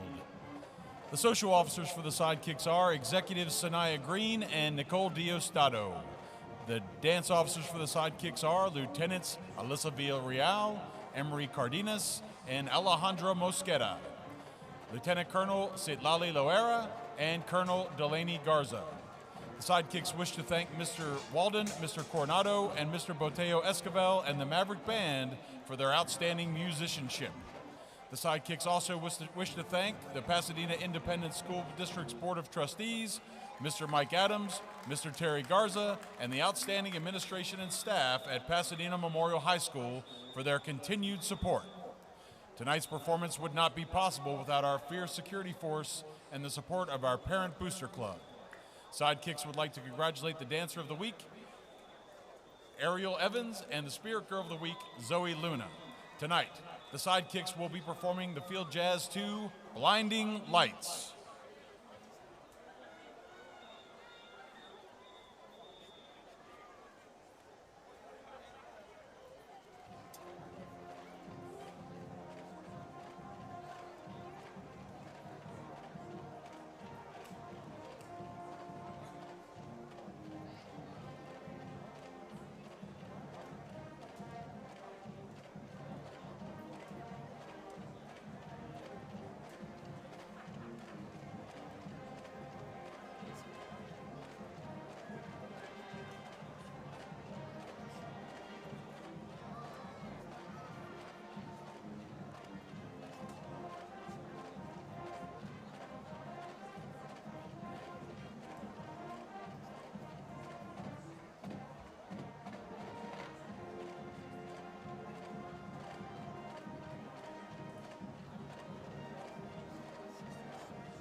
The Sidekicks are under the direction of Drake Bolton-Clater, Ariel Montemayor, and Emily Baxa.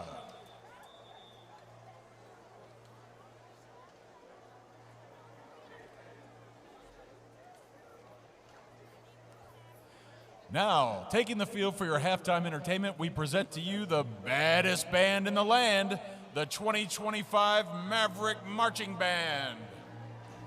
Drum majors for the band are Jalen Martinez, Edgar Arredondo, Adam Monreal, and Ryder Smith. Band captain is Alberto de Alba.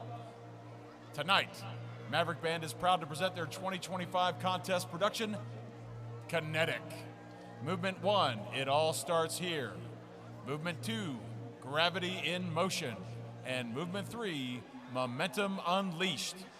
Musical selections include Give Us This Day by David Maslanka, Gravity by Sarah Bareilles, and Wild Nights from Harmonium by John Adams. Ladies and gentlemen, please welcome lead drum major Jalen Martinez and the Pasadena Memorial Maverick Band.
The Maverick Band is under the direction of Mark Walden, Jose Coronado Jr., and Jose Luis Boteo Esquivel. Maverick Band Color Guard Director is Gracie Luzader. The Maverick Band would like to thank their sponsors Best Liquidations and Image Lauren Photography. We appreciate your support. Thank you for your attention, and go Mavs!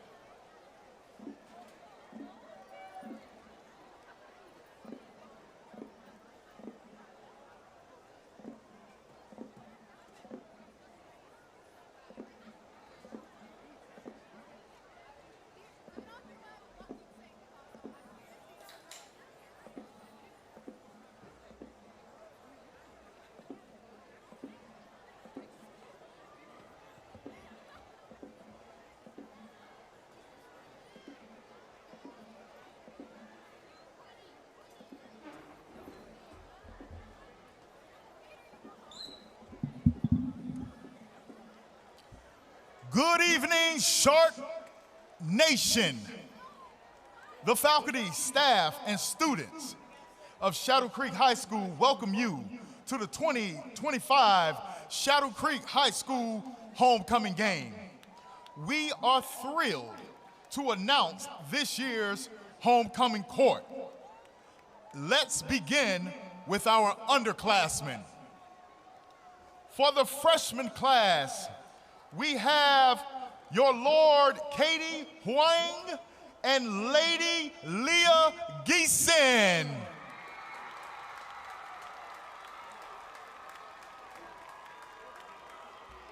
Representing the sophomore class, we have the Duke Talon Bowie and your Duchess Nevaeh Sample.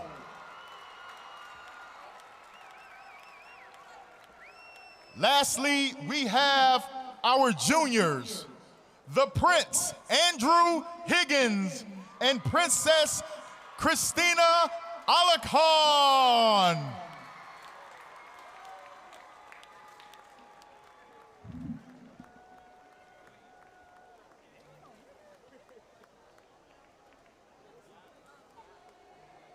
And now, here are your senior class homecoming king and queen nominees. Our first nominee for homecoming queen is Michaela Lopez. She is escorted by John A. Lopez and Amy Lopez. She is part of the Student Council, a senior class officer, National Honor Society, HOSA, and a student athletic trainer. She considers her sister her hero. She constantly shows her how to persevere even when life gets tough. After high school, Michaela intends on attending college to major in genetics and participate in undergraduate research. Michaela Lopez.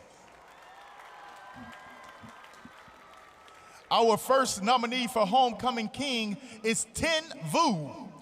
Tin is escorted by his mother Tanya Vu and his best friend Dirk.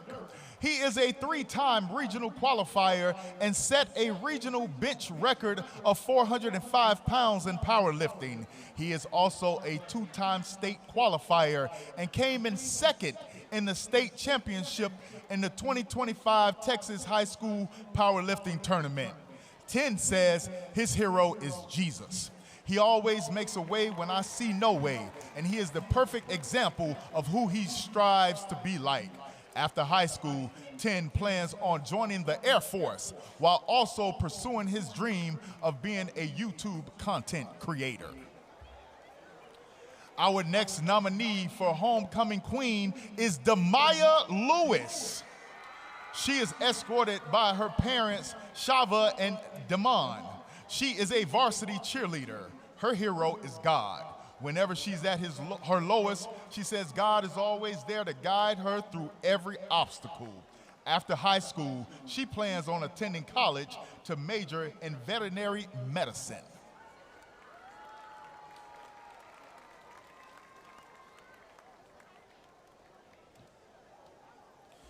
The next nominee for homecoming king is Christian Vu. Christian is escorted by his parents, Kristen Tran and Chris Vu.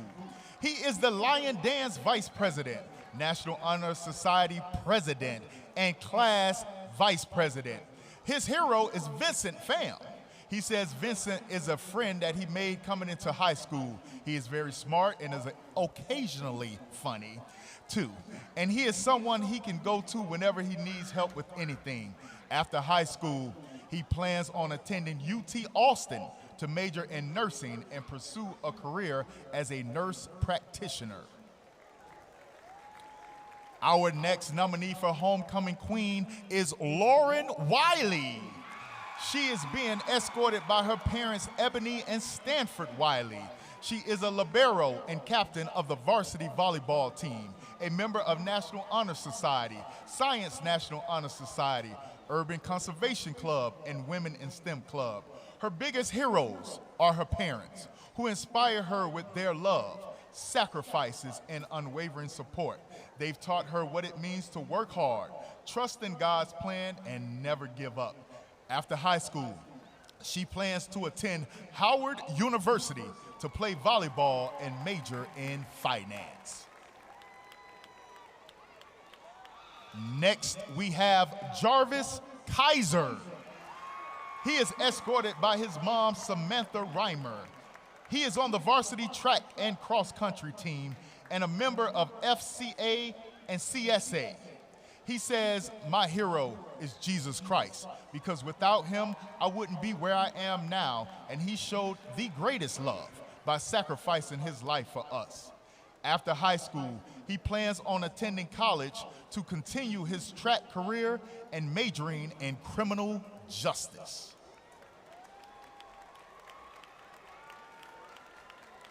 Up next is Sashi Bowie. She is escorted by her parents, Queen Bowie and Myrna Bowie. She is the Student Council President, a representative for the Student Advisory Committee, and a member of DECA. Her heroes are her grandparents for sacrificing everything to come into this country to give her parents and her a better opportunity. After high school, she plans on attending the University of Texas at Austin to major in business administration.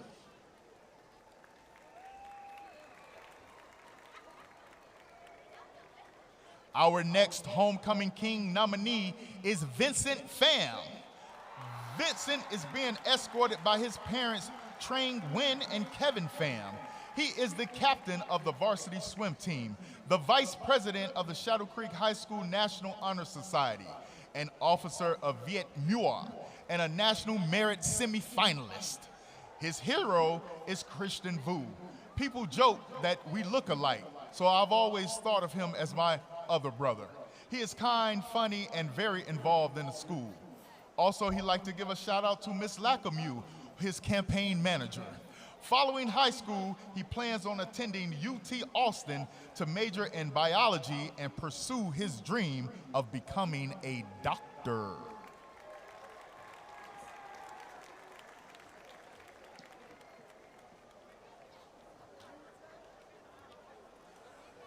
And our final nominees for Homecoming Queen is Giselle Mitchell, and Homecoming King is Angel Mitchell. They are being escorted by their parents, Colonel Ben and Griselle Mitchell. They both are the co-founders and co-president of the Shadow Creek High School Caribbean Student Association. And Giselle is also the Student Council Treasurer, while Angel is the senior class president.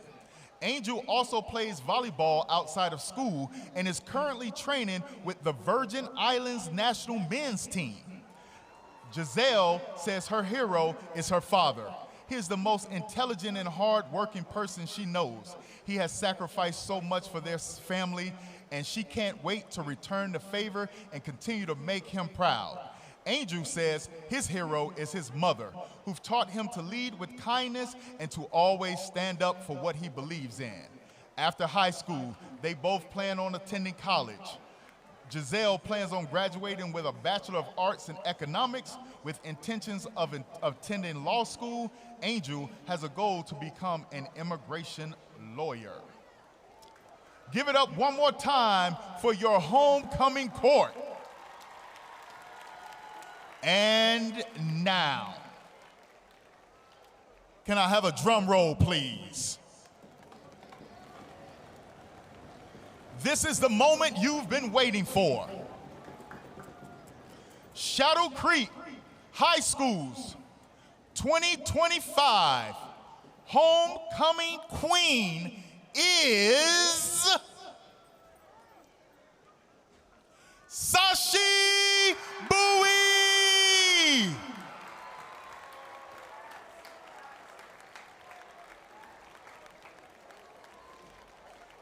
Congratulations to Sashi. She is getting her sash, her tiara, and another set of beautiful roses.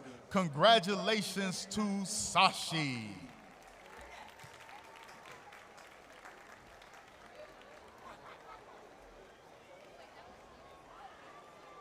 And can I have another drum roll, please? Our 2025 homecoming king is Angel Mitchell. Congratulations to Angel.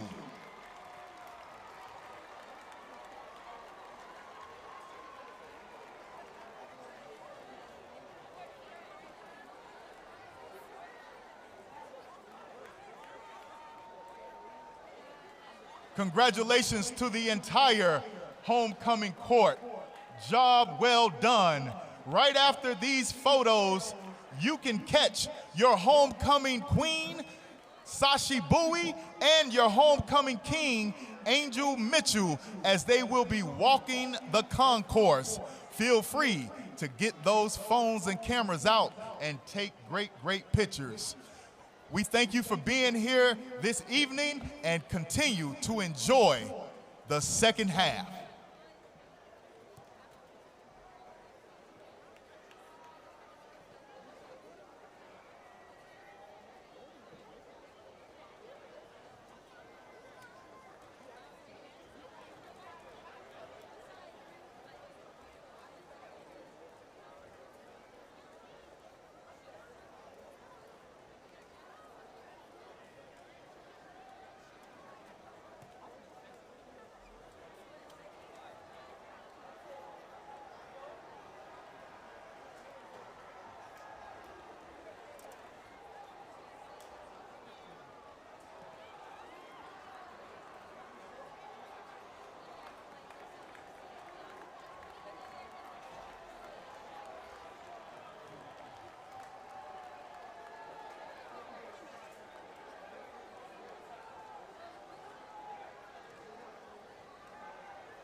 as we get the second half underway. Samuel Delgado getting set to kick off.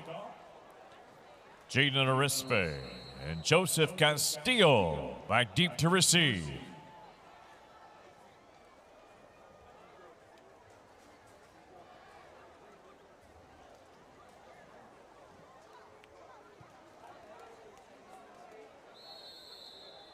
Fair catch will be called and made by the Mavericks.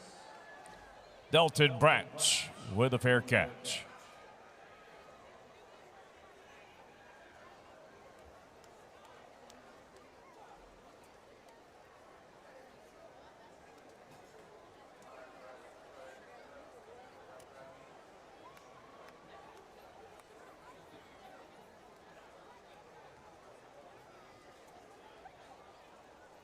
Half state champions last year. 13, Texas City 7. A good game for once for Randall. The only good game they usually have is against Iowa Colony. So first down and 10. Alvaro Perez and his team have the ball at the 25-yard line. Trips to the right, one to the left. We'll see the first play of the third quarter. And Perez hands off going left side and nowhere to go. That's going to be a loss. Stopped there by Denham Scott. They went to Joseph Hernandez and Denham Scott, as you mentioned, with the stop. Loss of 4.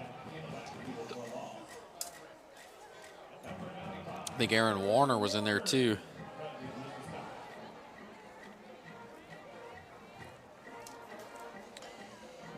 They got to get a first down, Evan. They got to try to move the chains. They have done 1 first down in this entire first half.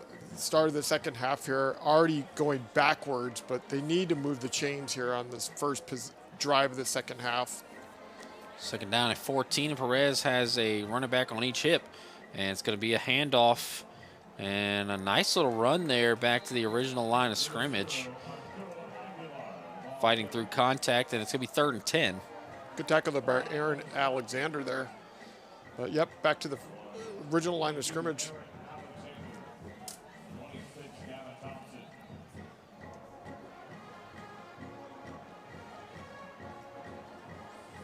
The question is, what adjustments did the Mavericks make at halftime with their offense more than anything? Did they do anything to change things up? Is Aguilar going to get the ball more often, or are we going to pass the ball more often?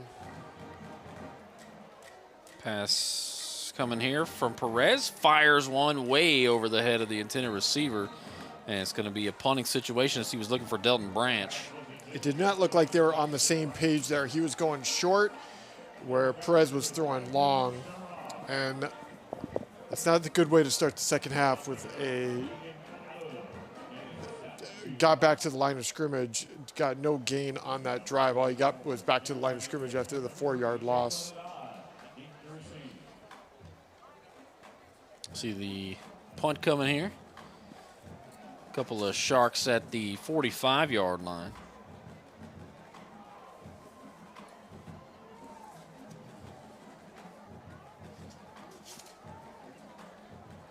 Punt is away, and it's going to be caught at the 42-yard line, making a man miss and reversing field, breaking out of a tackle, running right side. Got a lot of room to run down the right sideline with a cavalcade of blockers, and down to the 18, and that was Cameron Hebert.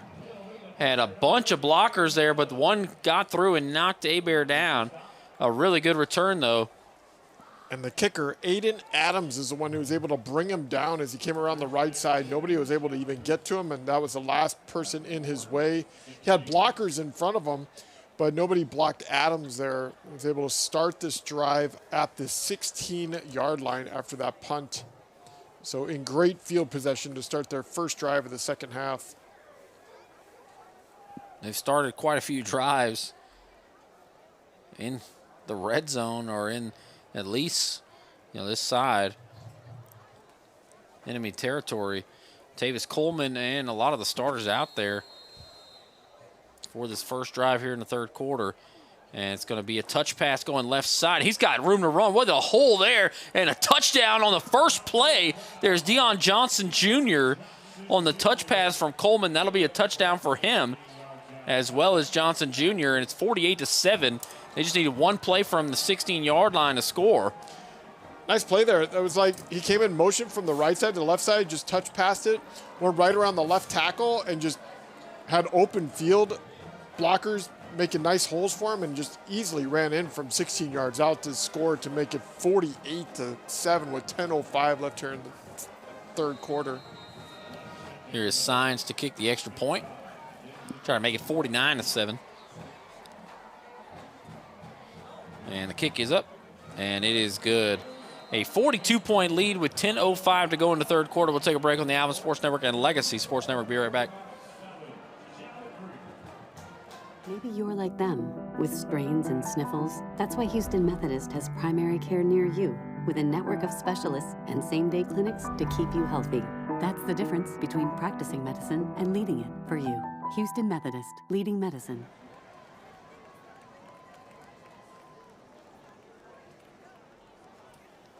Welcome back into Freedom Field. Shadow Creek leading 49-7. As your hometown community dealership, Texan Dodge is the place for all your vehicle needs. Whether you need service parts or you are in the market for a new or pre-owned vehicle, we have you covered. Plus, many of our sales specialists also speak Spanish, and we accept ITINs and passports, no license needed. Ask us about our low APR finance rates and how to get the lowest price on a new truck or car today. We also want to buy your vehicle, even if you don't buy from us. Texan, Chrysler, Jeep, Dodge, Ram, we hear you. There's another Mr. Electric kickoff. So that last play, Evan only took 5 seconds off the clock for 16 yards for a Deion Johnson touchdown, his first touchdown of the game here. Now leading 49-7 with the kickoff coming for Shadow Creek. Kick is deep, and it's going to be fair caught at the 4-yard line. And that is Joseph Castillo.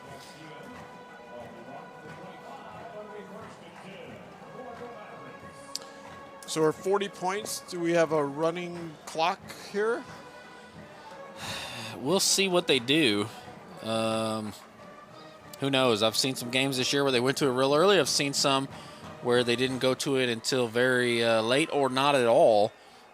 So we will certainly see. I think it's really up to the coaches what they want to do. And I think ideally you would think both teams might want to, I mean, for Memorial, they have had nothing going since that first drive. We've harped on it, but it is just true. They haven't got anything happening. I mean, I don't know what you take from this. Perez in the shotgun. Handoff and dragging a tackler for a yard or two. Looks like a 2-yard gain to the 27. It was a nice tackle there. You know, one thing I've noticed tonight that's I've never really seen before. Have you seen it before? The umpire is wearing a helmet here in this game tonight. I noticed that right off the bat. I saw that earlier, and I meant to bring it up, but there have been so many touchdowns happening by Shadow Creek that I haven't had the opportunity to bring it up. So I have not seen that before, but maybe he was the umpire in the longest yard.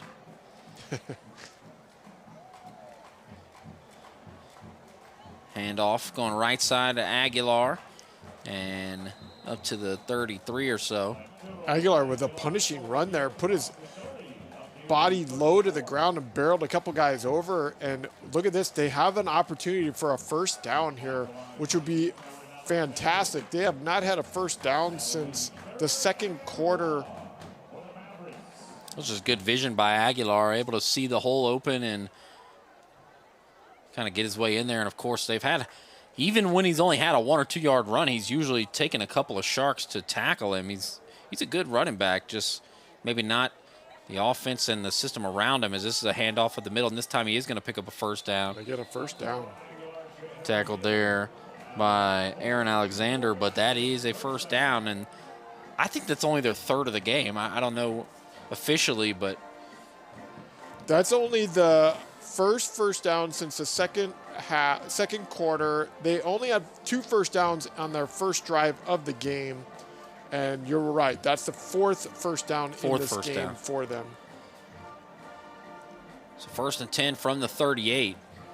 And a handoff going left side, and this is kind of working for him a little bit. I think we both talked about it, that getting Aguilar involved was going to be a key to running some clock and keeping this from getting too out of hand.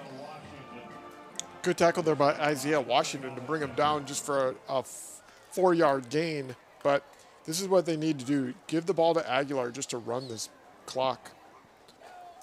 But they should have some confidence there. They got a first down for the first time in quite a while, so that should give them a little confidence to see if they can keep on moving the change here, 2nd and 6. A lot of backup linebackers in there for Shadow Creek. Handoff going left side, and Aguilar, another good run near the first down marker. I think a big part of the first downs is just none of the starters really in there for Shadow Creek defensively. Besides Aaron Warner and Nathan Harris, it's mostly backups. Isaiah Washington as well. And the Mavericks are okay with that because that helps them to try to give themselves some confidence to keep on moving the chains instead of punting the ball. Shadow Creek has a guy on defense, number 17, he's not even on the roster. It goes 14 and then 18 on the roster, so I'm not sure who that is, but got quite a few guys out there that names we don't call often, backups. And it's going to be a handoff to Aguilar, and Aguilar picks up a couple. Oh, he keeps dragging his feet and get another yard or two. Across midfield. Haven't been across midfield in a while.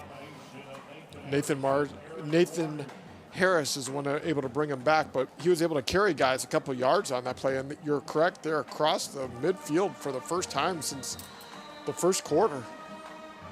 Denham Scott subs in.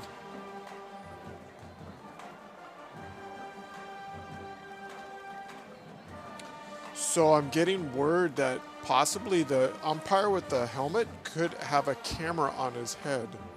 That would be pretty cool. I'd like to see that footage.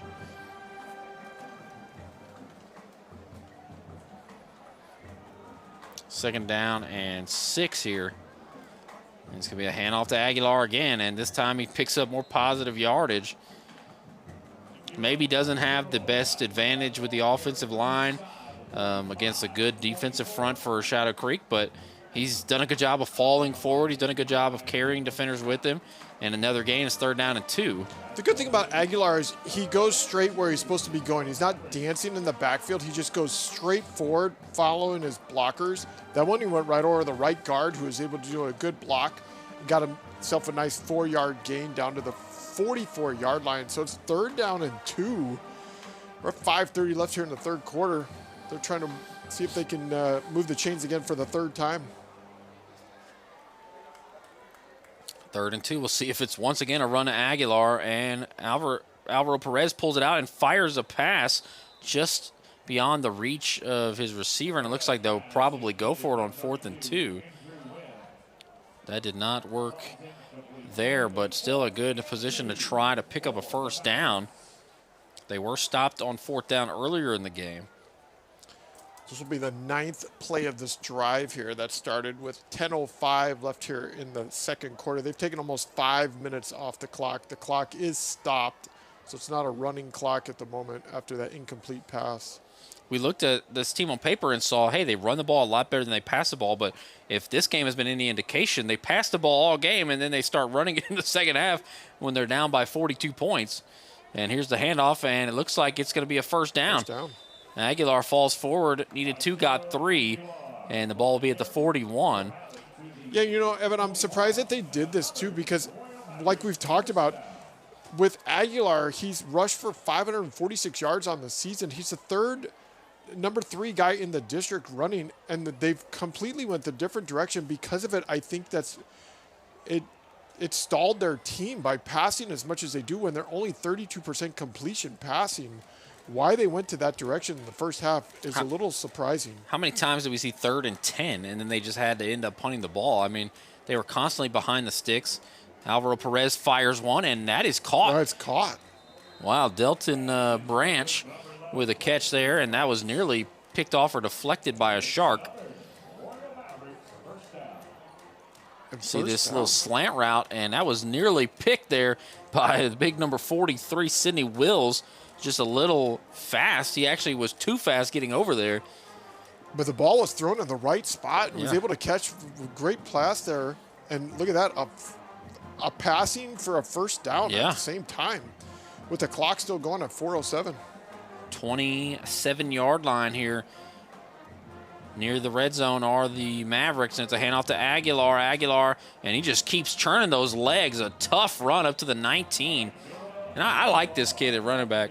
Yeah, he carried number 22, Aaron Alexander, who met him right there at about the 24-yard line. He kept with his legs moving down to the 20-yard line. Aguilar, yeah, he's a good kid. He's got good running. He's a senior, 6 foot, 200 pounds. Kid can run. He's, like you mentioned, he's not a real flashy running back. Doesn't go east and west like a Reggie Bush. He goes north and south straight. It's simple running plays, but it has been very effective. And for Shadow Creek, I think even in a 49-7 lead, they might be thinking, what do we got to do to stop this kid on the ground? They'll hand it to him again, and he plows forward, keeps on moving those legs, and it's just, I think he wants it more. You know, Isaiah Washington had him right there at the 19, and he drug Isaiah Washington down to the 16-yard line, a 3-yard. I've mentioned this before. It's like a Roger Craig, Marshawn Lynch. They keep their legs moving, and that's what Aguilar is doing. He's keeping his legs going and is able to carry players down the field with him and getting some tough yards. 3-yard gain, but you know what? They got another first down right there. A great skill to have as a running back. That's their That's their 5th first down on this drive. That's more than they had in the whole first half. And it's going to be Aguilar again going left side. Aguilar keeps the legs moving. Oh, he just bounces off of a tackler and still drags defenders down to the 8. And he's looking really good against the second unit of the Sharks. That was Ani Shoppy that he hit hard and kept his body going. That was a great run there by Aguilar. Watch this. He comes straight, takes a guy from the legs, then pushes the guy right off on him, keeps on going with his legs going, keeps on plowing down to about the 8-yard line. Nice run there by Aguilar. Iman Shoppy taking a lick there from Aguilar, and I'm liking this kid more and more. Aguilar's been pretty much everything on this drive except for that one pass. Talk about a workhorse. 2nd and 2. And it's going to be Aguilar, no surprise. Up the middle, Aguilar, and down at the 2 or the 1. It's going to give him 1st and goal. They got to let him score a touchdown. If they give it to somebody else here, that's just rude. Aguilar has carried him all the way down the field. Watch Aguilar on this. He goes straight up the middle, takes it, takes that guy, number 29 right there, which was Shoppy again, was able to bring him down. And it's Aguilar plunging in the end zone for his 2nd touchdown. A really nice drive for Aguilar, and he's got a lot of wear and tear on his body after that drive. But the Mavericks on the board again after the first drive was their only score, so it's 49-13, trying to make it 49-14. Aguilar with a 2-yard run. 16 plays, 75 yards. They took off almost 9 minutes on the clock here in the 3rd quarter to keep Shadow Creek off the field. The Mavericks trying to get somebody to help them out and make their way onto the field with them. Shadow Creek's only had the ball for 5 seconds in this 3rd quarter. They scored a touchdown, but that was a nice time of possession run there by the Mavericks. Here's the extra point to try to make it 49-14. It's good.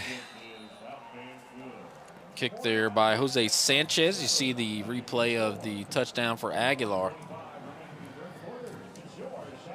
Flag. Let's see what it is.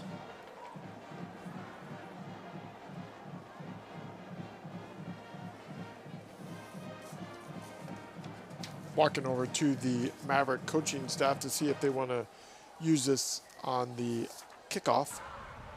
During the extra point, we had running into the kicker. That penalty has been declined. Extra point is good.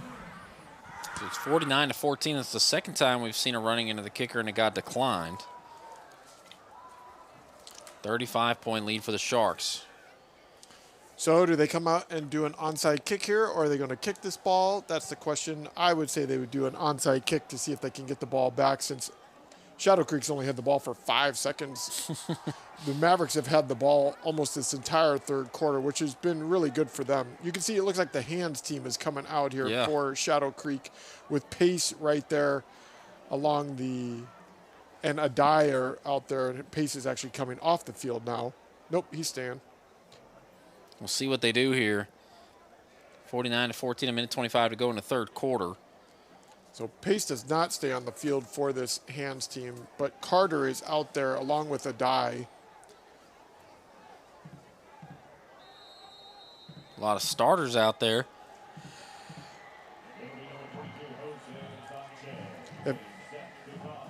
The furthest guy back is only at the 25-yard line to receive this ball. See what they do here. Sanchez gonna kick a pooch up to the 31 and running left side and breaking out of a tackle. Man, oh man, how did he come out of there? That's Deion Johnson Jr. with a nice return of about 19 yards. And I'd like to see another look at that. It looked like he ran into 3 Mavericks and just somehow spun his way out with contact right there. How did they all miss? And number 33 is able to bring him down. That's Evan Cooper who's able to bring him down. It's a good tackle there by Cooper. He did a much better tackle than the other 3 guys that tried to bring him down. I don't think the other 3 guys, they only got blocked by 1 guy, and so a couple of shots at him and just didn't really make a good effort. Goes a 17-yard return there, and once again, good field position. Tavis Coleman is out there at quarterback. On his hip is Javian Bryant, so maybe Pace going to get some rest, being the only back the whole first half. And this time they go to Bryant. Bryant with a nice run down the left side and cut down at the 34. A nice run by Bryant. Bryant going around his left tackle there, following his blockers who did a great job opening holes there. Watch him go here. He goes right around the left side. Good blocking right there. And then here comes number 34 of the Mavericks, Aaron Gloria, who's able to bring him down at the 34-yard line. Clock under a minute left here in the third quarter. 1st and 10 from the 34. And it's going to be a handoff to Bryant again. No surprise, going left side. Bryant drags a tackler up to the 28. Gain of 6. 2nd down and 4 upcoming. They're following the left tackle tonight for Shadow Creek, who's doing a great job on the line blocking the defensive end there to give them plenty of running lanes around the left side. That's going to probably be the last play of the third quarter, Evan. That is indeed. You're absolutely correct. 49-14 the tally after 3. Shadow Creek with a big lead, and we'll see a lot of backups come in for the Sharks. We'll see what the Mavericks do. But we're going to take a break here on the Alvin Sports Network and Legacy Sports Network and be right back. Real training for real people. That's Alvin Community College. Our hands-on programs prepare you for high-value careers so you can forge your own path. Start your journey with ACC and step into your future today.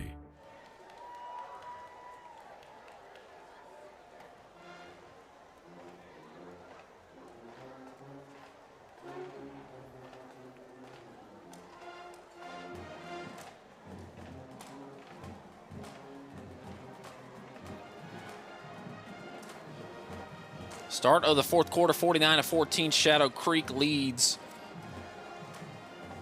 Harris County Commissioner Precinct 2 Adrian Garcia admires and recognizes the academic hard work, dedication, and achievements of each student. Well done. Commissioner Garcia would like to wish all the athletes good luck in tonight's game. So Shadow Creek on the ball at the 28-yard line. Coleman still in the game at quarterback. A couple of other backups in there, including Javian Bryant, who's had a couple of nice runs. 2nd and 4, and this time they go to Bryant on a little draw play. Not a lot doing, but it looks like they tackle him a little forward, but it's actually no gain. He got stopped a yard behind the line, and they tackled him forward. Looking like Carvel Turner, sophomore, 5'10", 205 defensive lineman to bring him down there. There's an 82 on the defensive line. That's not a common defensive line number. No gain on that play, so it's 3rd and 4. Coleman hands off to Bryant again. Bryant goes left side. Bryant, oh, with a stiff arm, but he's dragged down by his jersey. Tackle there by Jackson Bowen. Jackson Bowen put his arm out and just pulled him down. That was a nice tackle there. A loss of a yard. It'll be 4th and 5. Look at Bowen just kind of grabbing the jersey and dragging him down with one arm. That's some strength. Looks like they'll send out the punting unit or the field. Is this the field goal unit? It does look like a field goal unit, yep. They did not want to kick a field goal at all against Dawson. This will be a 46-yarder for Samuel Delgado. This is a pretty long field goal. We'll see if they do kick it. Delgado kicks it. It's up, and it is good. Wow.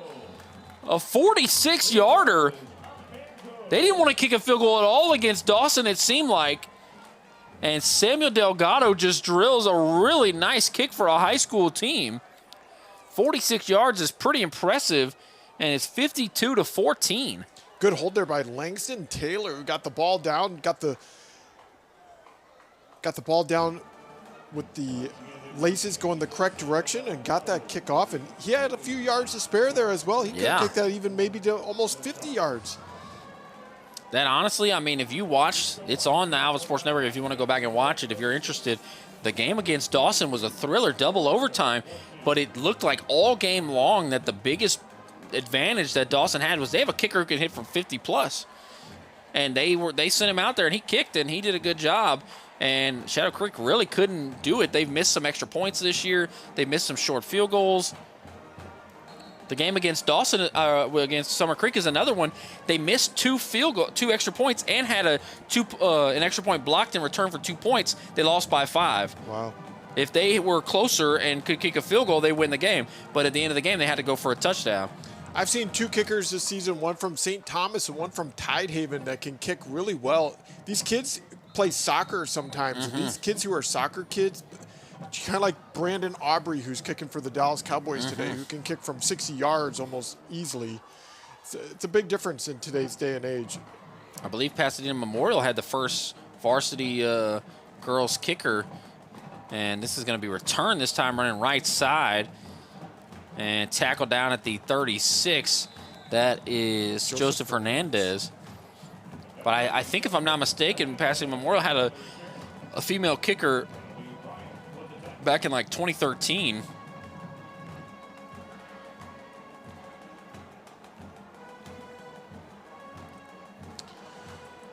So first down and 10 for the Mavericks on the 37-yard line, going from left to right.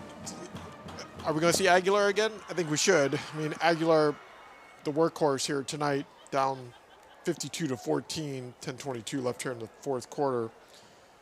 Do they bring Aguilar back out with this big of a deficit? Looks like they will. They do.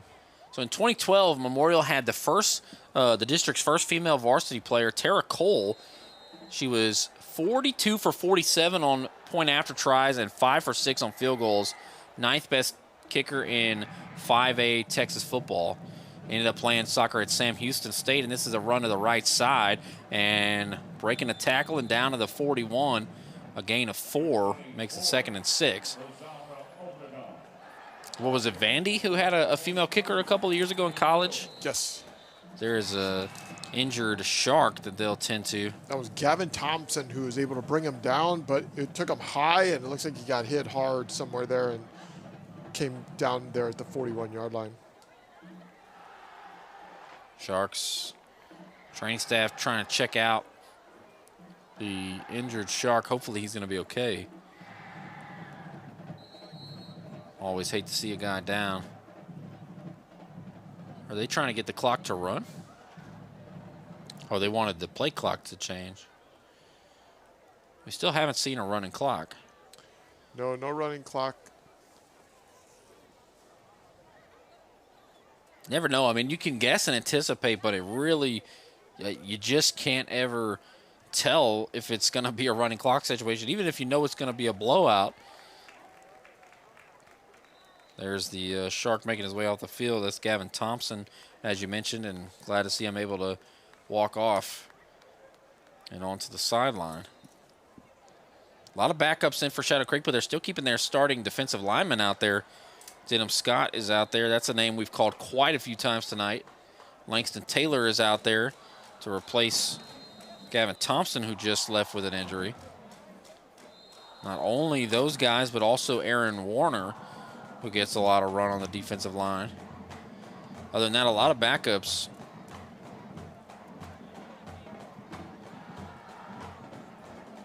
Looks like all starters for Pasadena Memorial.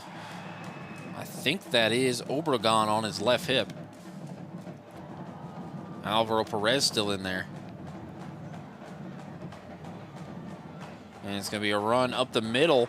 And Obregon dragging his feet. Obregon breaking a tackle. Obregon still up and picks up a couple more up to the 45-yard line. A gain of 5. It's going to be 3rd and 2.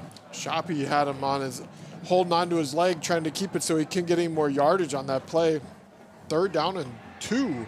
Can they get another first down to keep this drive moving for themselves here in the 4th quarter? It's good to see they can do it without Aguilar.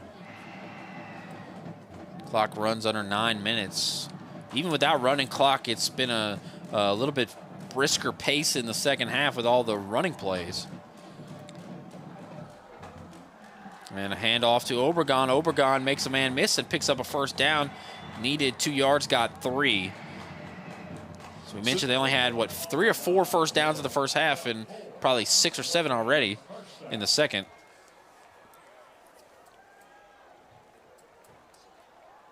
That was their 8th first down here in the second half.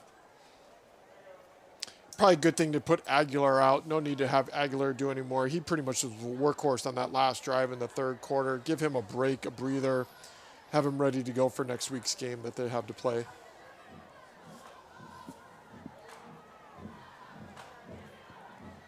First down from the 49. And looking to pass and fires. It looks like it was complete there. Found his man. That is Gilberto de los Santos. Gilberto de los Santos, 5'5", 130, senior receiver.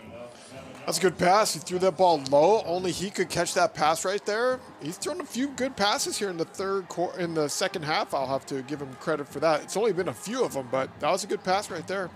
Kind of an advantage, a 5'5" receiver on a low pass. He's already there. Yeah. Hit him right in the stomach area. Good job by Alvaro Perez. 2nd down and 3. Oh, he bobbled it. Obregon bobbled it on the transfer and got pushed backwards. I think it'll be a loss of a yard.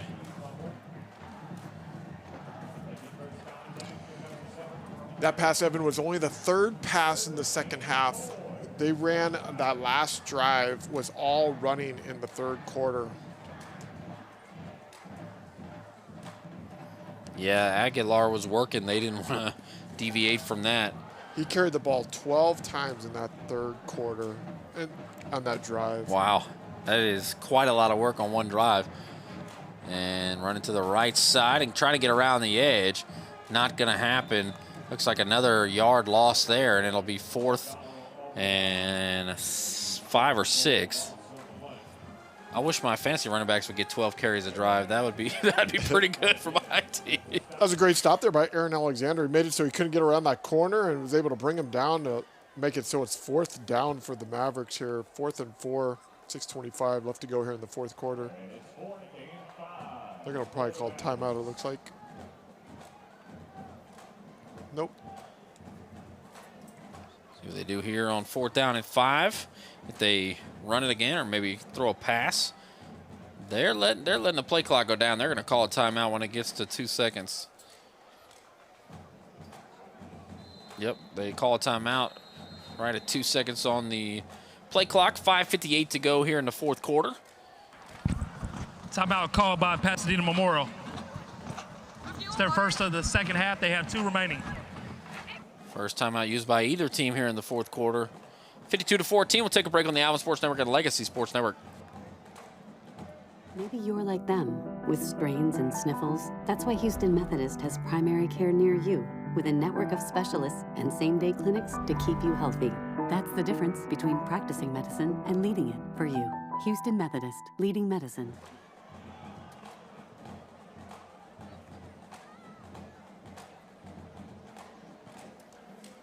(52-14), 5:58 to go in the fourth quarter. Evan Geiger and Jeff Kemps here. You can get connected with the Legacy Sports Network by checking out our social media pages. On Facebook, you can find us at LSN Sports. On X, formerly known as Twitter, we are at Legacy Sportsnet. And on Instagram, we are Legacy Sports Network. Legacy Sports Network, building a legacy one game at a time. So 4th down and 5. A big 4th down here. Try to run some more clock for Pasadena Memorial. Either way, I think the clock is going to be ran off pretty quickly here in the last 6 minutes. And Perez looking to pass, and that is going to be knocked away. It looked like a diving effort from Aaron Alexander, whose name we've called 1,000 times in the second half. And it's a turnover on downs. No need to really pick that one off. If you just knock it away, it's going to be better field position, and that's exactly what happened there. Perez looking over the middle and knocked away by Alexander at the last second. So the Sharks will start at the 46-yard line.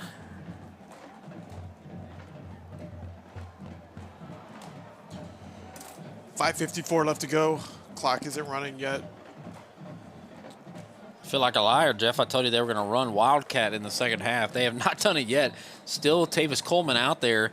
Everyone else is a backup, but I'm sure he's just going to play handoff duty. It's a handoff to Bryant. Bryant going left side. Bryant, nice little run. Bounced out at the 47. Leg got kind of caught under him awkwardly, but he's going to limp back over to the huddle. Doing a good job following that left side, I've noticed here in the second half.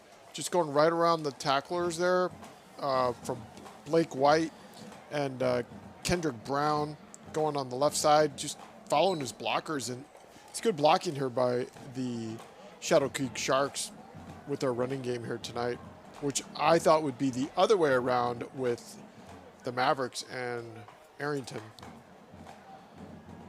They don't have to snap it again until the 5-minute mark here in the fourth quarter. Coleman gets the snap, and he hands off to Bryant, going right side. Bryant chased down from behind. Bryant keeps his legs moving, and he is cut down after a gain of 1. The ball pops out, and is that going to be a Maverick fumble recovery? It looks like it will be. Wow. Bryant trying to fight for extra yardage, and the ball comes out, and the Mavericks get it. And that was number 33, Evan Cooper, who was the one that was able to bring him down and maybe pulled the ball out. For no particular reason at all, my favorite linebackers tonight have been Evan Cooper and Evan Moorhead. I don't know why. Just something about them. Yeah. Definitely not the first name. Looks like the Mavericks will start at the 47. See the officials conferring a bit, but I think that's what it's going to be as the Mavericks send their offense out there.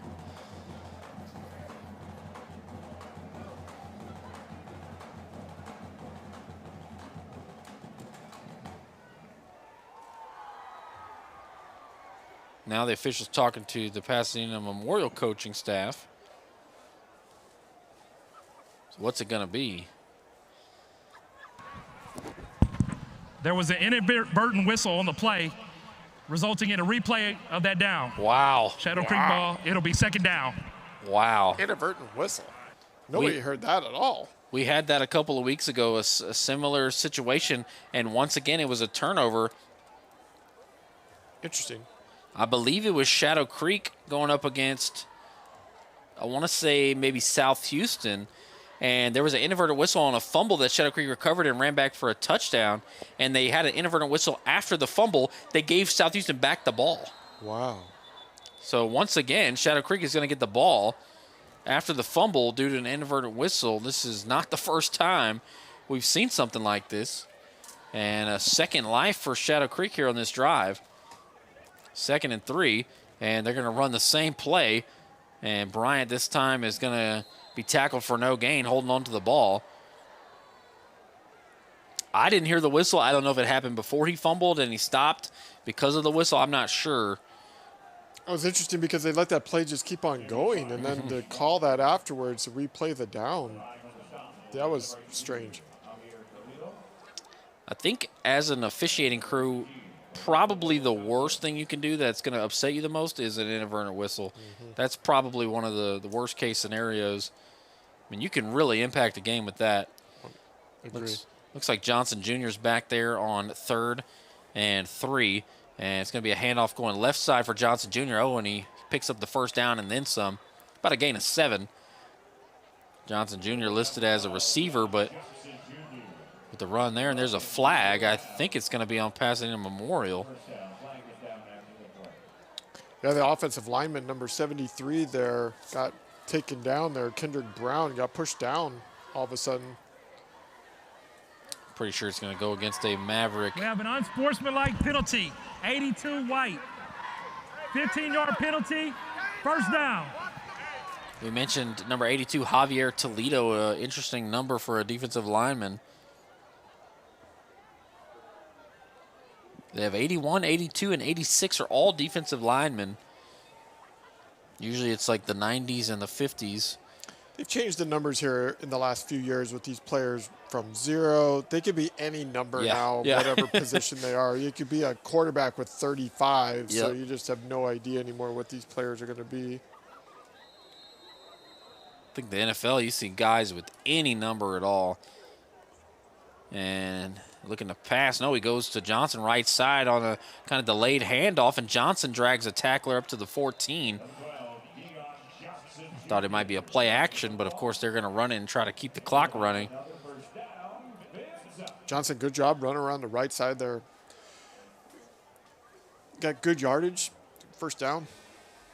See, Coleman, you noticed after that play, he threw his hands up like that wasn't really the – I think Johnson took the ball out when Coleman didn't want to give it to him, but it worked out. So well, Johnson scored a touchdown earlier in the third quarter. He would like to try to score one more touchdown with a die, trying to keep up with a die and pace here this evening. So Starling had a touchdown too, as well as Maddox Petrie. Yes. Hand off again, left side, and that's going to be just bouncing off of tacklers down to the 6. I'll give him the 7. Gain of 6. Johnson, who's a wide receiver, junior, 5'9", 160, showing his moves, showing his speed at the same time. He takes it, going off to the left side, comes back, cuts back in, moving around, trying to follow his blocker right there, but got taken down right there at the 12. Ran into his own guy. Yep. He was moving too fast. 2nd down and 4. 2:45 left here in the fourth quarter. Pick up a first down at the 3-yard line. Can't believe Coleman's still out there as he hands it off again this time, and Memorial's all over it, and the ball pops out again.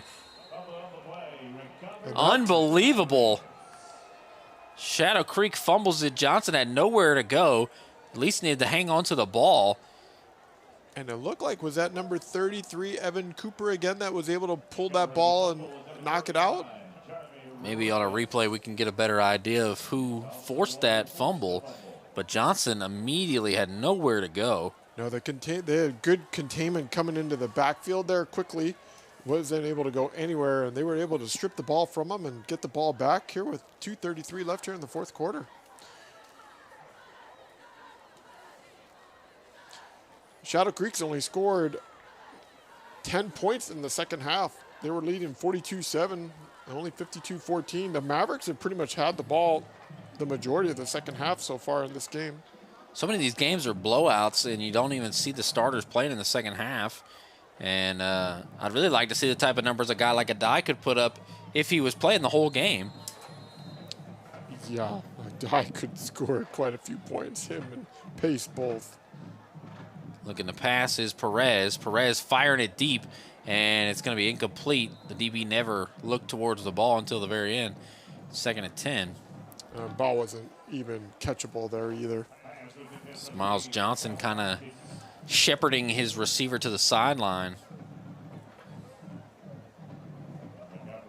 Ball is at the 17. 2nd and 10. We have a 2-minute timeout coming up. If the clock runs, it might go to that 2-minute timeout. Alvaro Perez still in there at quarterback. We saw a good bit of Johnson after Perez started, and then it's been mostly Perez since. Motion of man across, and a jet sweep. No. Yeah, it is a jet sweep. Perez kind of faked me out a little bit there, but lost yardage. Yeah, that's a loss of 3. So it'll be 3rd and 13. Someone's injured. It looks like a Shark. So with 2:13 to go, there's an official's timeout.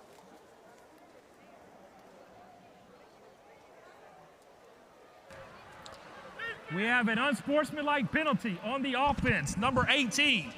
Throwing a punch. He is ejected from the game. Wow. Gilberto de los Santos, the 5'5" receiver we talked about a minute ago on a catch. It will be half the distance, 3rd down. They already lost 4 yards on that play. And then a punch from a 5'5" wide receiver takes them back quite a ways. You see a lot of pushing and shoving with the offensive lineman and defensive lineman. It gets frustration, especially on a game like this when you're just getting kind of beat pretty bad. It's just, guys, these are high school kids. It's difficult to hold their frustrations back sometimes in a game like this.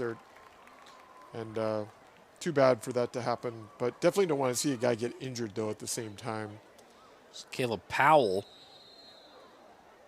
the injured player's been in at cornerback since the backups all came in. And, yeah, number 18, Gilberto de los Santos, ejected, a senior 130-pound wide receiver, one of the smallest guys on the roster.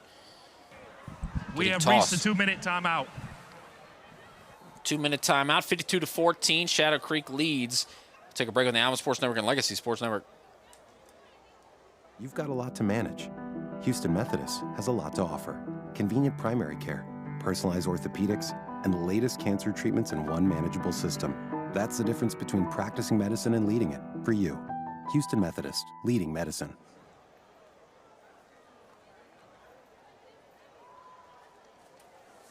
Two minutes on the clock. Big lead for the Sharks.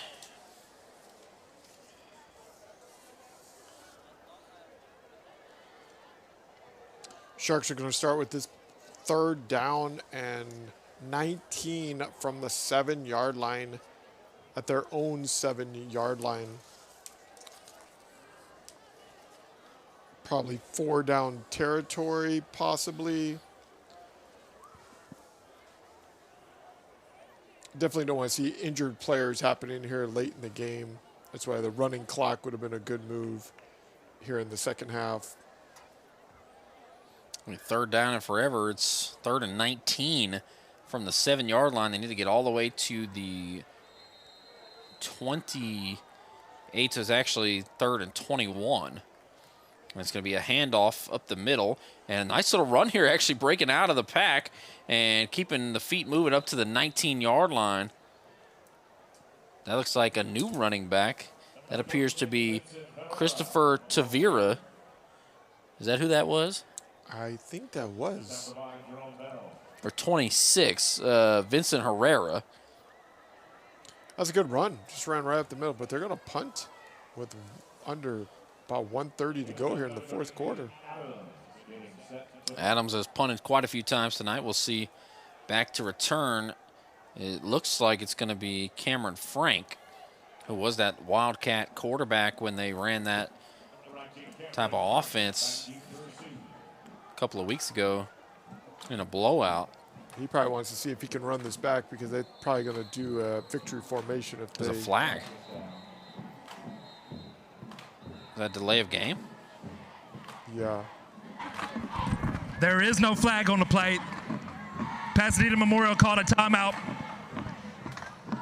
They have one remaining. A minute and 5 seconds at Pasadena Memorial will use a timeout, down by 38 points.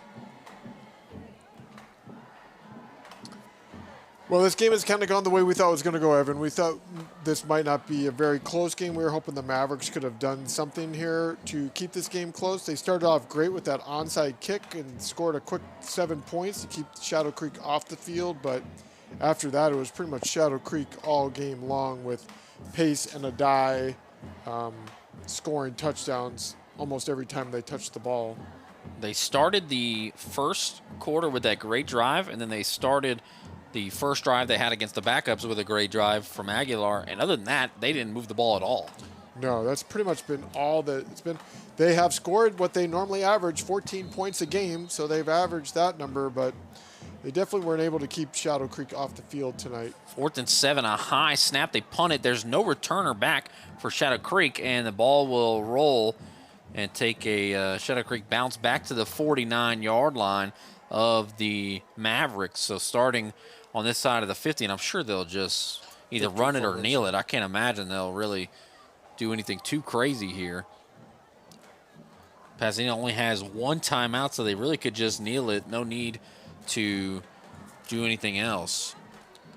This game will take Shadow Creek to 5-2 on the season, 4-1 in the district, and we'll take Pasadena to 1-5 and 1-4 in the district after tonight's game. I think Shadow Creek is one of the best 5-2 teams in the area as well, because a 5-point loss to Summer Creek in a game that they had a bunch of turnovers, a bunch of miscues. It was the first game of the year.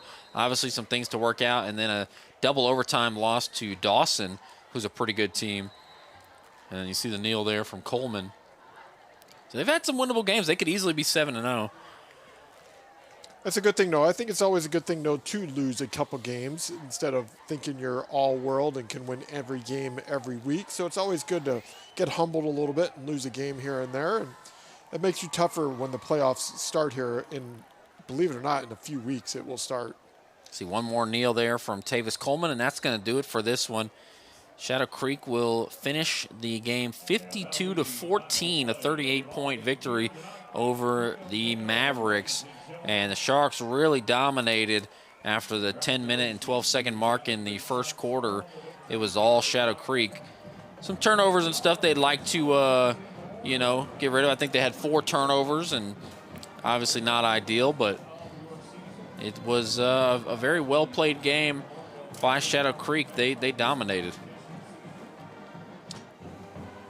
It's a great game tonight, Evan, for watching Shadow Creek and seeing these great players from Adai and Pace, especially with their main guy, Chris Stewart, who you talked a lot about before tonight's game, but we did not get to see him at all, but gave an opportunity to see what Adai and Pace could do in the game. And once those guys have the opportunity to play in the game, and the fact that Adai is only a sophomore is pretty incredible. That kid's got a great future ahead of him. He's only going to get better than what we saw here this evening in the next coming years. Yeah, and Tristan Willis was out as well. That's 2 of their big yard getters, 2 of their big players from last season. Both of them out. But yeah, Shadow Creek improves to 5-2. Pasadena Memorial falls to 1-5. And that, or 1-5. And that's going to do it for this one here on the Alvin Sports Network and Legacy Sports Network. Evan Geiger and Jeff Kemps. Legacy Sports Network is your broadcast home for Houston High School athletics since 2008. Legacy Sports Network, building a legacy one game at a time. Thank you so much for watching, and have a great night.